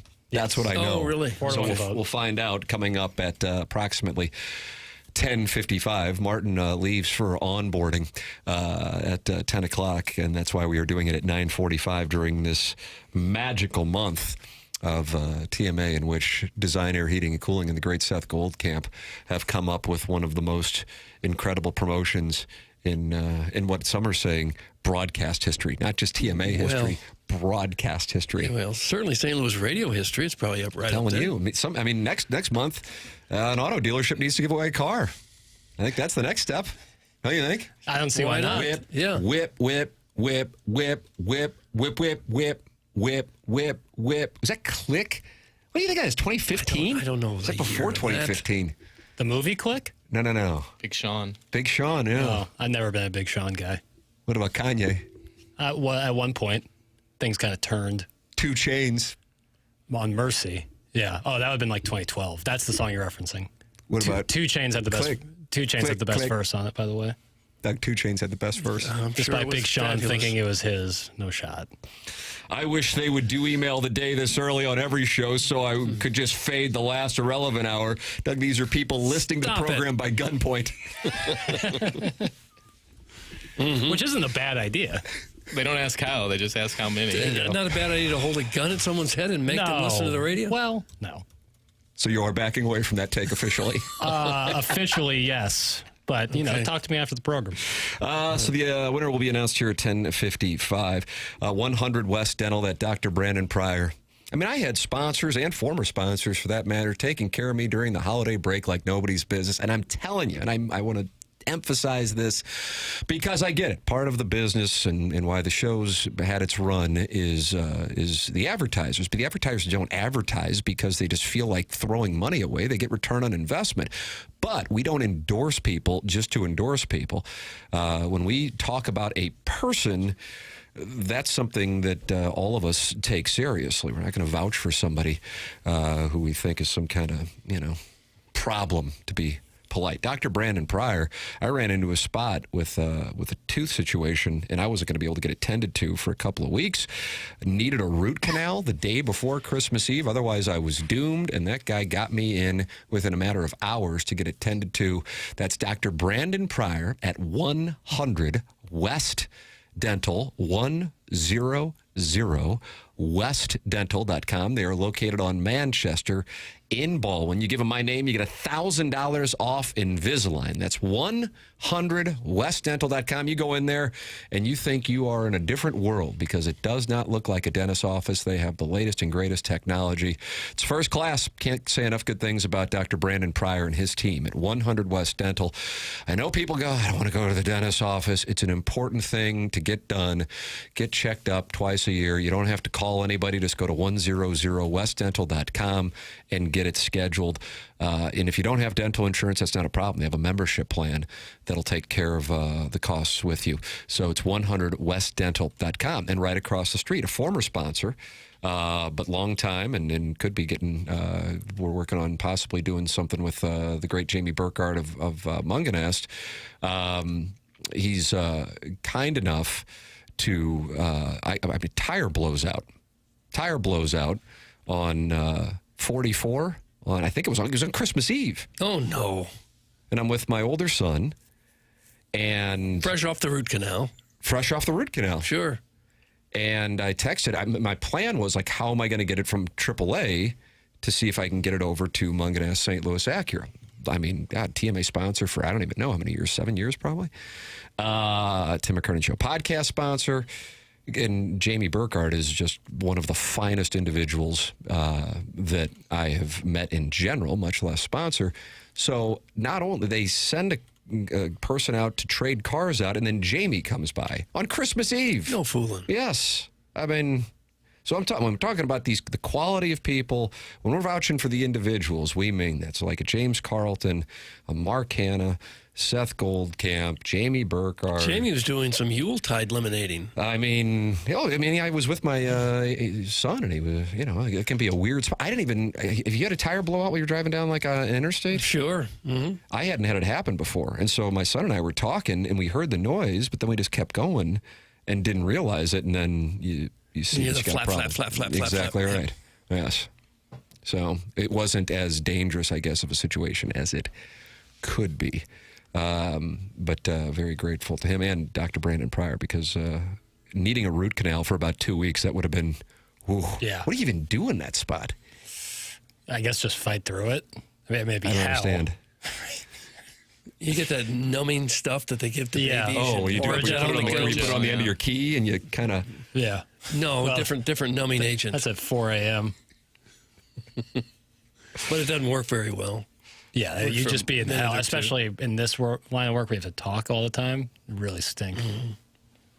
Talking doesn't hurt your teeth, though. If you have a toothache, that's what I've noticed. I just have a root canal, bro. No, I haven't had a toothache like for real in probably 10 years. But when I do, I just want to lie down on my face, on the side where it hurts, put some pressure on it, and not talk to anybody. Oof, it sucks. It sucks. So shout out to Dr. Brandon Pryor. Toothache, the most debilitating pain to have to try to just get through. Back pain's pretty rough. Herpes flare up. Yeah. Yeah. Well, that's just tough to leave the house. Ever hurt your neck? Oh, yeah. Cranking the neck, a really bad one. That'll suck. I think back pain, though, because every movement hurts. Use a figure skate like in Castaway. That's from Thanks, Dad. To lance your tooth like that? Terrible. Doug? Do you know what we're talking about here? Is that Tom Hank? Yeah. Tom Hank. And he needed a root canal, but he was on an island? He had to take an ice skate and pop some in his gums or something. I can't remember exactly, but he definitely put an ice skate to his face. I think to lance some sort of Don't you just ailment. lance a boil? Isn't that the direct object? I had to do that once. That was gross. You had to lance a boil yourself? Whitehead. It's disgusting. It was terrible. Oh, no. You have to heat it up to how big was this damn thing? It. Big. Oh, big. The size of a toaster? No, the size of a toaster. It was handsome, though. Where was it? Right on my lip. You had an enormous boil right on your lip? Not a boil. It was a whitehead, like a pimple. Goiter? Like a pimple. In your mouth? I saw someone with a goiter the other day. That was a tough scene. Todd. Where do you go to see these goiter people? I'm not going to say where I saw it. I just saw someone with a goiter the other day, and it took me by surprise. Kidney stone's the worst, and then it's a word I can't say. I don't think. Yeah. The worst is what's happening to you at the current time. I was just referring to more just every day, trying to get around aches pain. and pains, right. Sharon and Clayton, who is poolside in Sanibel. Doug is at the Fable Ticks of Florida Islands. Apparently it is. He knocked the whole rotted tooth out of his mouth, and then he passed out. Right, okay. Yeah, awful. Okay. Terrible. Yeah, what do you do in that spot? I guess you have to hope a figure skate's nearby. Yeah, I mean, if I'm stuck on an island like that, I don't know if I'm long for that situation. Mouth herpes is no joke, Piddles. That's from Dale in Grubville. It was a whitehead. It was a pimple. It was not a cold sore. Which would that be? That would be But it was herpes. huge. It was big. Gigantic. It was really big. The size of a toad? It was big enough where I had to take care of it, yeah. It was not on my lip, but just above it. Oh, no. Yeah, pop that sucker. And that fixed it? Yeah. All right. Some ointment. Okay. Gout's the worst by far. That's from Evil Calvin. Doug, have you ever had gout? I think so. I didn't know if it was gout or a bunion because the symptoms are kind of similar. What did the skipper battle with? Shingles. Shingles, yeah. He had shingles in the 2011 season World Championship. That's brutal. Can I be a guest on Movie Boy Talking Castaway? That's from Boozy. Jackson, are you having people join you that are just calling in and texting in? Next, for a little bit now, it's going to be kind of busy on Movie Boy. Is that right? What do you got going on? Well, I still got to talk about some movies that came out during the holiday season, like Marty Supreme, the new Chalamet movie, Avatar, housemaid, and then we get into Oscar season right after that. So Golden Globes with Nikki Glaser this weekend, Doug. Love that. Can't wait for that. So a lot to discuss for the next couple of weeks, but there'll be a lull in late spring where I could see Castaway making an appearance on the program. Harrison's brother Master in an alliance with Sharon and Clayton in 2026 says, Tim, I dislocated my shoulder Saturday, the worst pain I've experienced ever. That's from Harrison's brother Master. That sounds brutal. Well, Gout is a prerequisite to make sure you're allowed to live in Cottleville? So Doug's pissed, so you have to have gout to live in Cottleville? Is that true? Is that too much sodium? If you're having too much sodium, I think you it's get gout? a rich diet. If you're drinking too much or eating too much beef or something I think like Paul that. Bissonnette got it last year from eating Mine turned out- 3 steaks a day. They tested mine. It didn't turn out to be a gout. Okay. Because I didn't have any of those. Didn't do any of the things you do to get them. Right. Guys, I also got mouth herpes, Jackson. I don't. It wasn't a cold sore. Who gave you the mouth herpes? Oh, man. I got mouth herpes from a stripper that swore she was clean. It's still a tough topic at home. That's from the horse in Wacko. Well, in fairness, a cold sore is herpes. Now, it's not genital herpes, which is a different story. But cold sores are just herpes, if I'm not mistaken. But it's a much more common form of it. I think simplex. Yes, which I think I've heard like 75% of people have. Because it's genetic. And it's all from this stripper that the horse was No, Wacko it's ran into? genetic. It gets passed down. And she said she was clean. And it's a tough topic over the holidays? I would think it would be, yeah. All right, we're going to announce the winner of the Design Air Heating and Cooling email today. We already did it at 9:45. You can podcast that via the Schaefer Door Company podcast. That's Schaefer Door. Jason Gosrow's company. Speaking of people we know who's a quality person, Jason Gosrow. There's another one. Schaefer Door Company, longtime TMA sponsor. Grateful for their support on the program. SCHAEF, 1F, ER Door. .com. Call or text the number they set up for TMA listeners at 636-782-3608. They service all kinds of garage doors for service and new installations. They also service commercial doors as well. You can go to SchaeferDoor.com or call or text 636-782-3608. Schaefer Door, a CHI overhead door dealer. This is TMA 101 ESPN.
This is Jackson with a Sports Center update brought to you by Saliga Heating and Cooling. The Rockets defeat the Suns last night 197. Kevin Durant defeating his former team with a late winner and 26 points and 10 rebounds in the effort. That was another Sports Center update brought to you by Saliga Heating and Cooling, a Daikin heating and air conditioning dealer.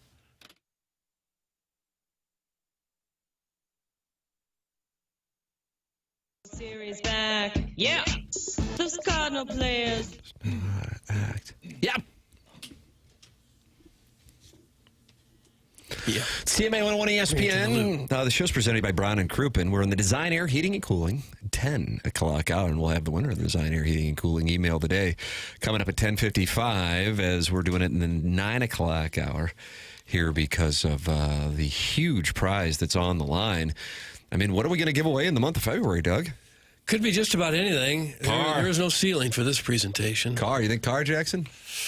Car or boat. Yeah. Cigarette boat. Maybe a cigarette boat, like from May, like to get ready for Memorial Day weekend. Right. Well, yeah, the shootout. Maybe a WNBA hat. Ooh. Let's aim high. Yeah. That's probably more likely. Well, like a fever hat. Or the one you're wearing. Valkyries? Game worn. Yeah. Game worn. So Faller's not going to be on the Fever next year, right? Yeah. Doesn't that suck, Doug? Why not? Signed somewhere else, isn't she?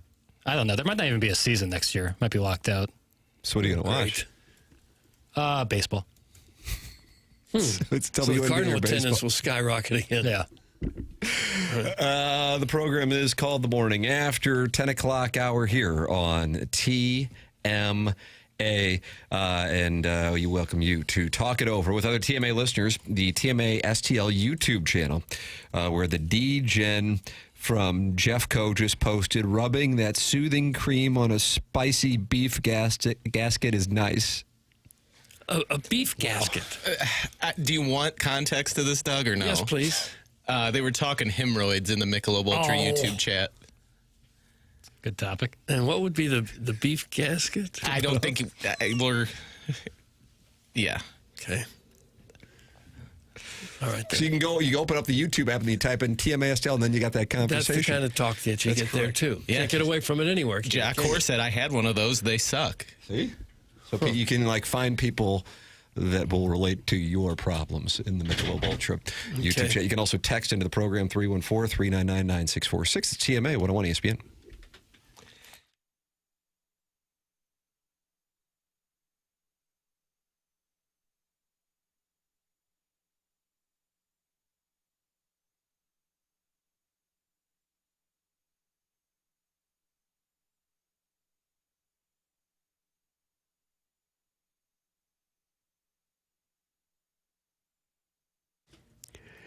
TMA is brought to you by Stifel. For over 135 years, Stifel has been a trusted name in finance, headquartered right here in downtown St. Louis since 1890. So what does Stifel do? Well, pretty much everything money-related. Wealth management, yes. Banking through Stifel Bank. Yep. You own a business? Well, they've got a full-service investment bank for that, too. Basically, if it involves finance, Stifel has a solution for you.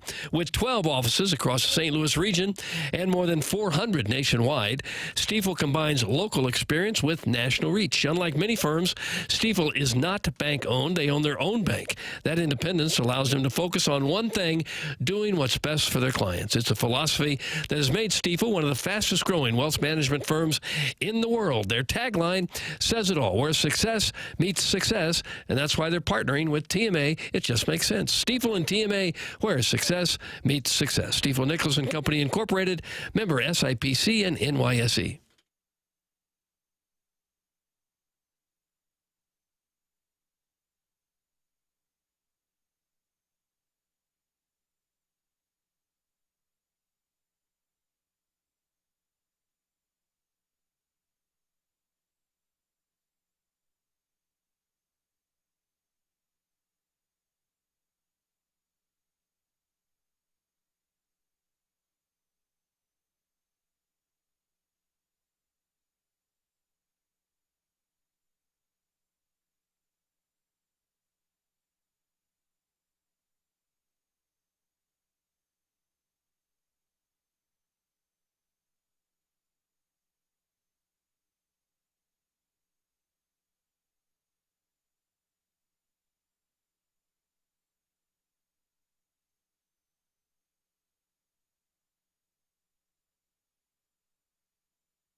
Well, these are Jackson's remixes we're playing. Man, that's nice.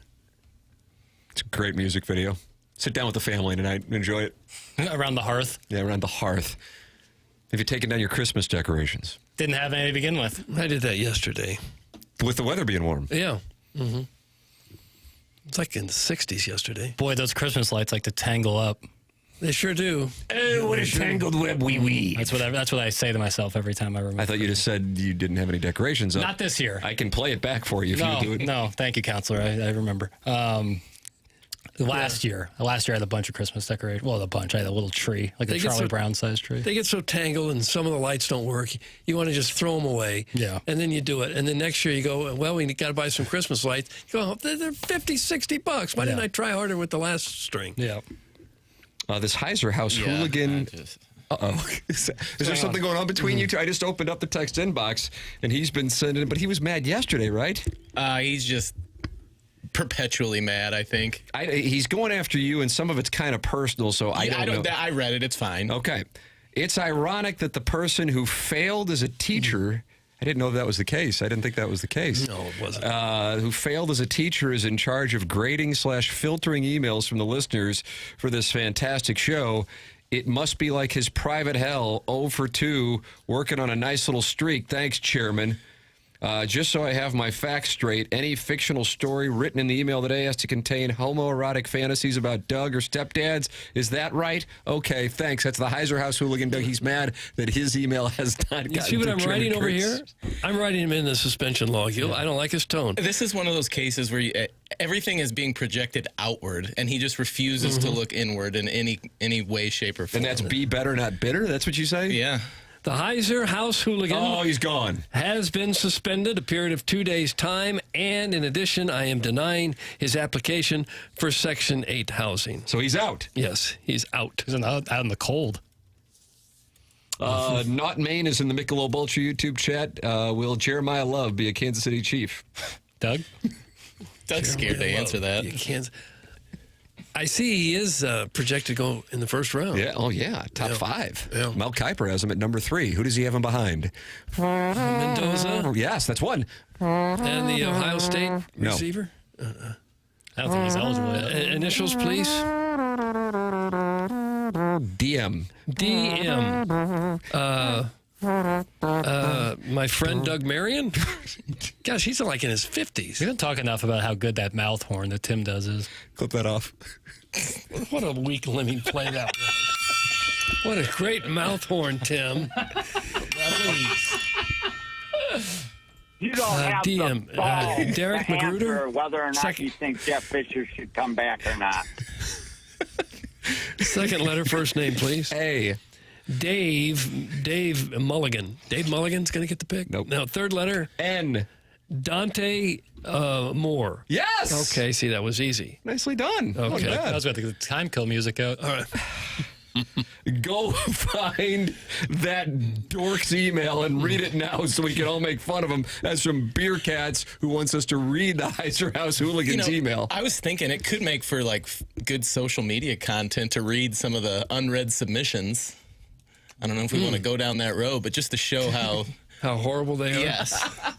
Well, what makes them not get through? Like, are they just not funny, or are they? I don't mean to come off as the gatekeeper of humor, but I just don't find them funny. And I've known you for a little bit now. I feel like I know what's gonna get a good read and get everybody activated. And sometimes I just got to bail on it.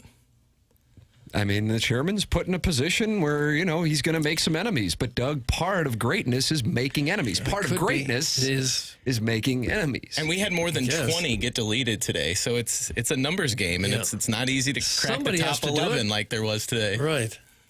High volume month. It's a high volume month. Someone has to do it, and whoever did it would face That's the same exactly wrath. right. Part of greatness is making enemies. That's right. Okay. People don't forget. I mean, have you ever had a president with a 100% approval rating? No.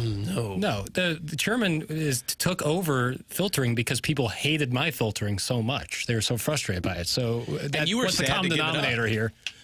What's up, brother? You were sad to give up that responsibility. Yeah, devastated.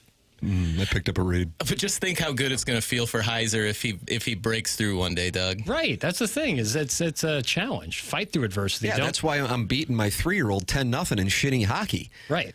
So the day that he does score a goal, Right. he's going to know he earned it. Yeah. Or he could get the old Gordie Howe hat trick and grab you by the scruff. I mean, it sends a message. Yeah. You're going to earn this goal, son. And when he says Heiser House Hooligan, should I know what Heiser House is? What I is don't that? know what that is. I think it's an establishment somewhere in the area, if I'm not mistaken. Okay. I had not heard of it. Quit complaining about the price of Christmas lights, Doug. You and your high ceilings. That's from Moist to Salute Possible Burner. These are outdoor. These are outside, outdoor. I like when someone asked if Doug was with child earlier. Doug Jackson has sent over a link that he says is gold for you. Yeah, home run. Oh, good. A home run. Hope I can hear it. We're going to have it on the other side of the break. Okay. Because Jackson's working on this time spent listening metric. Yeah, TSL. And then we're going to announce the winner of the Design, Air, Heating, and Cooling email today. We just know it's not the Heiser House Hooligan this I can break that. morning. It's coming up. TMA 101 ESPN.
Doug.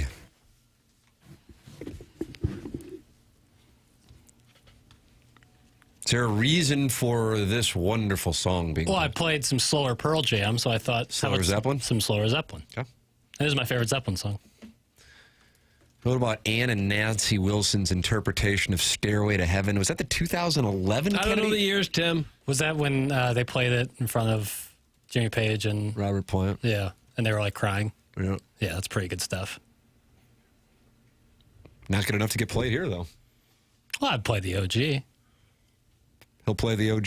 This is in my Jam playlist. Oh, I like that. I'm going to have to go get a new set of earbuds. Yeah, you said it's a New Year's find resolution. anything You that gotta do works. it. Nothing here that works. Okay. All right. Okay. Okay. A good column from Ross Dellinger. Is he the best college football reporter? As far as columnist goes. Columnist, yeah, I would say. I mean, Pete Thamel would be the Adam Schefter. Right. Shams. I like reading Ross. I like Passon. Would you say Passon's the Schefter of baseball? Yeah, for sure. Him and Olney. I see. What if I said Rosenthal? Well, I think Olney's kind of. Rosenthal's kind of broken into more analysis, I feel, than like breaking news. Okay. Well, either way, Ross Dellinger has this column up this morning on the changes. Former Missouri assistant AD, and who's now, I believe, at Buffalo, Mark Allnut, is involved along with Georgia AD Josh Brooks, the NCAA Football Oversight Committee.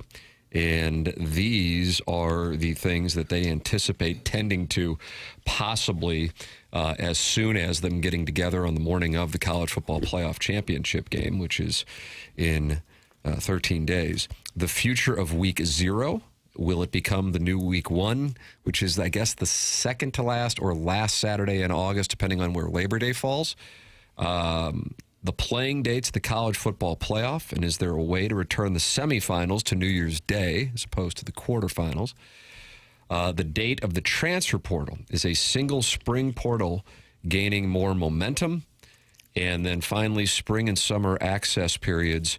Will the sport finally implement OTA-type summer training? Overall, the goal of any calendar change is to decongest December and January, or as Nick Saban suggests, create a more NFL-like calendar for college football, which includes the quote-unquote draft, which would be signing day, and free agency, i.e. the portal, happening after the postseason and eliminating spring practice. In that model, the assembling and development of most of a team in the offseason would shift from December through March to April through June. That would certainly make sense. And then Saban says you wouldn't have these issues with coaches changing jobs because everybody could finish the season with their team because there would be no hurry. So that is something to keep an eye on. Something that I don't know if it's possible, but I would love to see is if somehow the bowls could be for the teams that don't make the playoffs, and like the Orange Bowl, the Fiesta Bowl, the Cotton Bowl, and so on and so forth. And then you could have the college football playoff games all on campus. Yeah, but then no one would go to those bowl games or watch. But I mean, look at the numbers all the bowls got, even though they were all, relatively, from my standpoint. Well, they'd watch the playoff games, but they wouldn't watch But you did see the bowl ratings were up huge, including the Gator Bowl crap and what was Illinois in. I don't know what that was in. Whatever, all those things, The whatever bowl. That guys, with no friends argue about on Twitter, but between Christmas and New Year's about which conference is better based on what happens in these exhibition games. Yeah. Yes. I'm going to set up an argument in February over which baseball division is better based on who has a better spring training. Cactus League and Great League. Keep an eye on my Twitter feed. It's going to be off the chain. I'm sure it'll be great. I think I guess the downside to what Dellinger's talking about in there is if you're starting the season earlier and not having spring practice, moving free agency essentially later, it's a lot less familiarity a team would have with each other by the time the season rolled around. How much do you really need? I don't know, but you're like condensing it on both ends in that sense, which I'm not saying, I think the positives outweigh the negatives in that regard, but that would be something people pushing back on that would probably say. For years now, administrators have toyed with the idea of turning Week 0 into the new Week 1. As it stands now, schools must be granted a waiver to compete in Week 0. There are usually 10 to 15 games involving FBS teams. However, FBS officials are considering eliminating the waiver process, completely opening Week 0 to all schools, as FCS schools did last year. So that is something that they are considering, which then could lead to having the semifinals on New Year's Day. The issue is, as we just were talking about earlier in the program, the ratings were so huge throughout the day with the Orange Bowl, Rose Bowl, Cotton Bowl the night before, and then the Sugar Bowl the night of New Year's Day. I don't know if they'd want to mess with that. I don't know. Right, especially given that, I mean, certainly in the Oregon, Texas Tech, and Indiana, Alabama games, they weren't even contests. Exactly. I mean, what if those would have been great games? Exactly. Can you imagine what the numbers would be? Right. All right, we'll take a break, come back with what Jackson calls as the gem for Doug.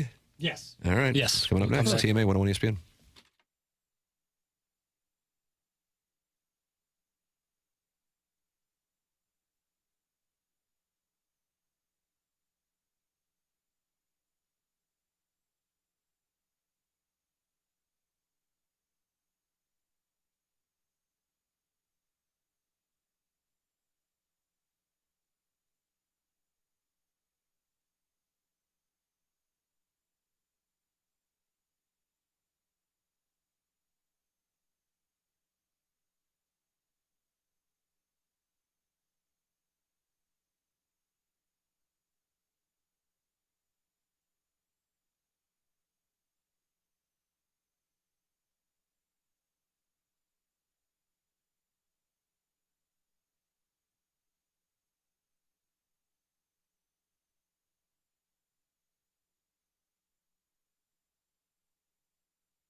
This is Jackson with a Sports Center update brought to you by Saliga Heating and Cooling. Blues back in action tomorrow right here on 101 ESPN as they take on the Blackhawks. Pre-game at 7:30, puck drop at 8:30 right here on 101 ESPN. That was another Sports Center update brought to you by Saliga Heating and Cooling, a Daikin heating and air conditioning dealer.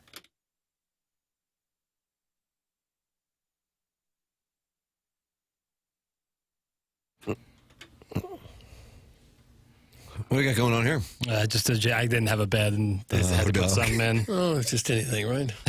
the boy is trying. Any port in a storm. Doug, Jackson's been deep teasing this. It is gold mine for Doug.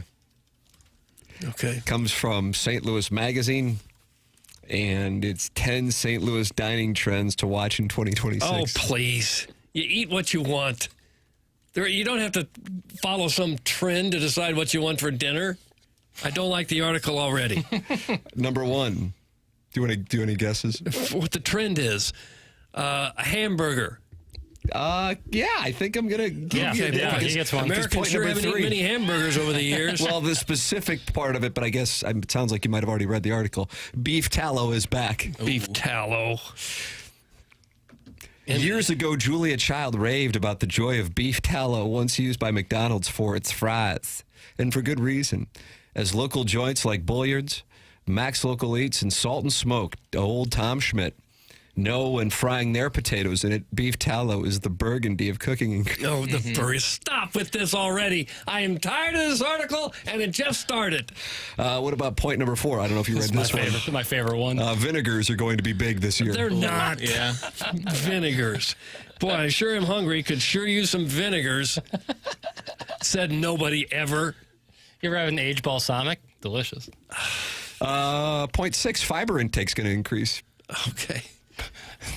Something called fiber maxing? Yep. Somebody just realized that fiber's kind of good for the digestive tract. But it's going to increase. It is. Intake's going to increase. Meaning we're going to eat what? Metamucil, I guess. What's the vegetables? What's the word for vegetables that are thick, rich in fiber? Cruciferous? I can't pronounce it. I don't know, but I'm not eating that. All right, fair enough. Number 7, vodka sauce has reemerged in restaurant kitchens. Ooh, and this guy's excited. It's like you like vodka sauce? It's like a creamy tomato sauce. Sometimes they make it spicy. Delicious. And there's alcohol in there? Yeah, but it burns out. Well, why put it in there then? I don't know. Flavor. I think just so you can say vodka sauce. Oh, my. I'm going to think it's like a vodka in my sauce. Like Stop it. Like a badass thing. It's elite saucism. Smash burgers are going to be big in the city this coming year, according to the National Restaurant Association. The calendar flips, and now everyone wants a skinny hamburger. I don't buy any of this. St. Louis has smash burgers like the Cardinals have excuses. How about that? Kind of a take. Scathing. Okay. Wait times will continue to test customers' patience. I really like this. Wait time.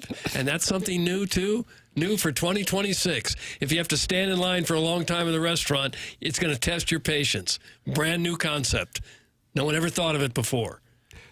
And cell phones will remain a fixture at the dinner table. You think so? A lot of people's best friend now is their phone.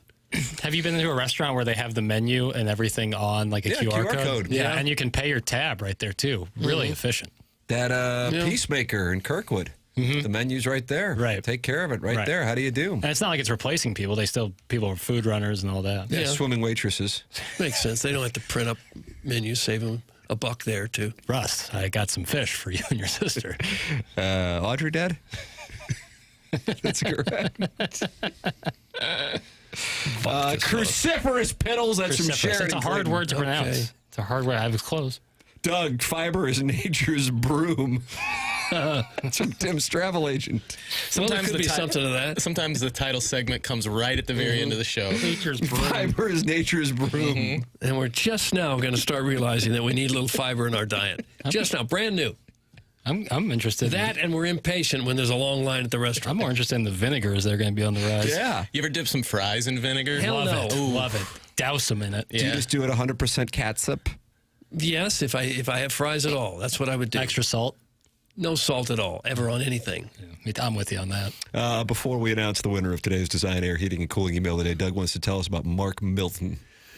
Well, I don't think he cares much about the vinegars or the beef tallow. He cares about the taxes. And if you have any kind of tax problem, this is the name you need to know. That would be Mark Milton. He will be on your corner if the godforsaken tax man comes a-knocking. You know, maybe you didn't file a return one year. Maybe you got tax liens, bank levies, wage garnishments.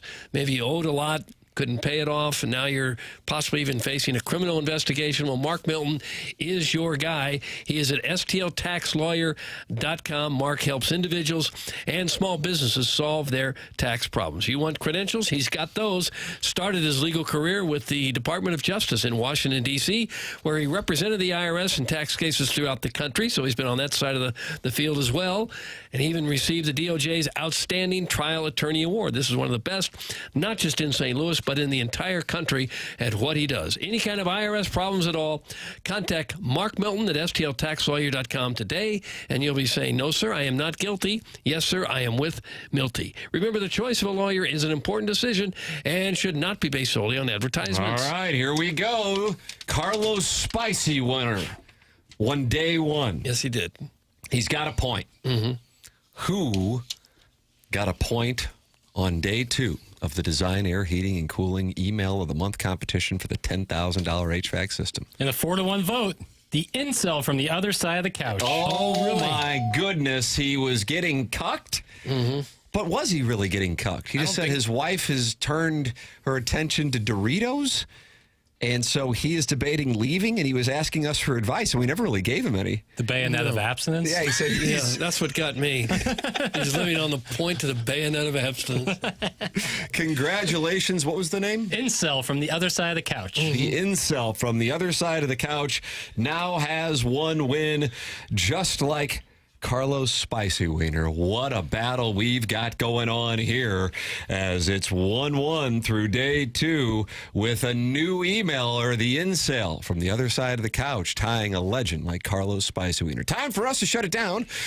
BK and Ferrario are coming up next. For Jackson Burkett, for Chairman Kurt, for Martin Kilcoyne, for my brother Kevin, for Douglas Elvin Vaughn, I'm Tim McKernan. This has been The Morning After, presented to you by Brown and Crouppen on 101 ESPN and the TMA STL YouTube channel.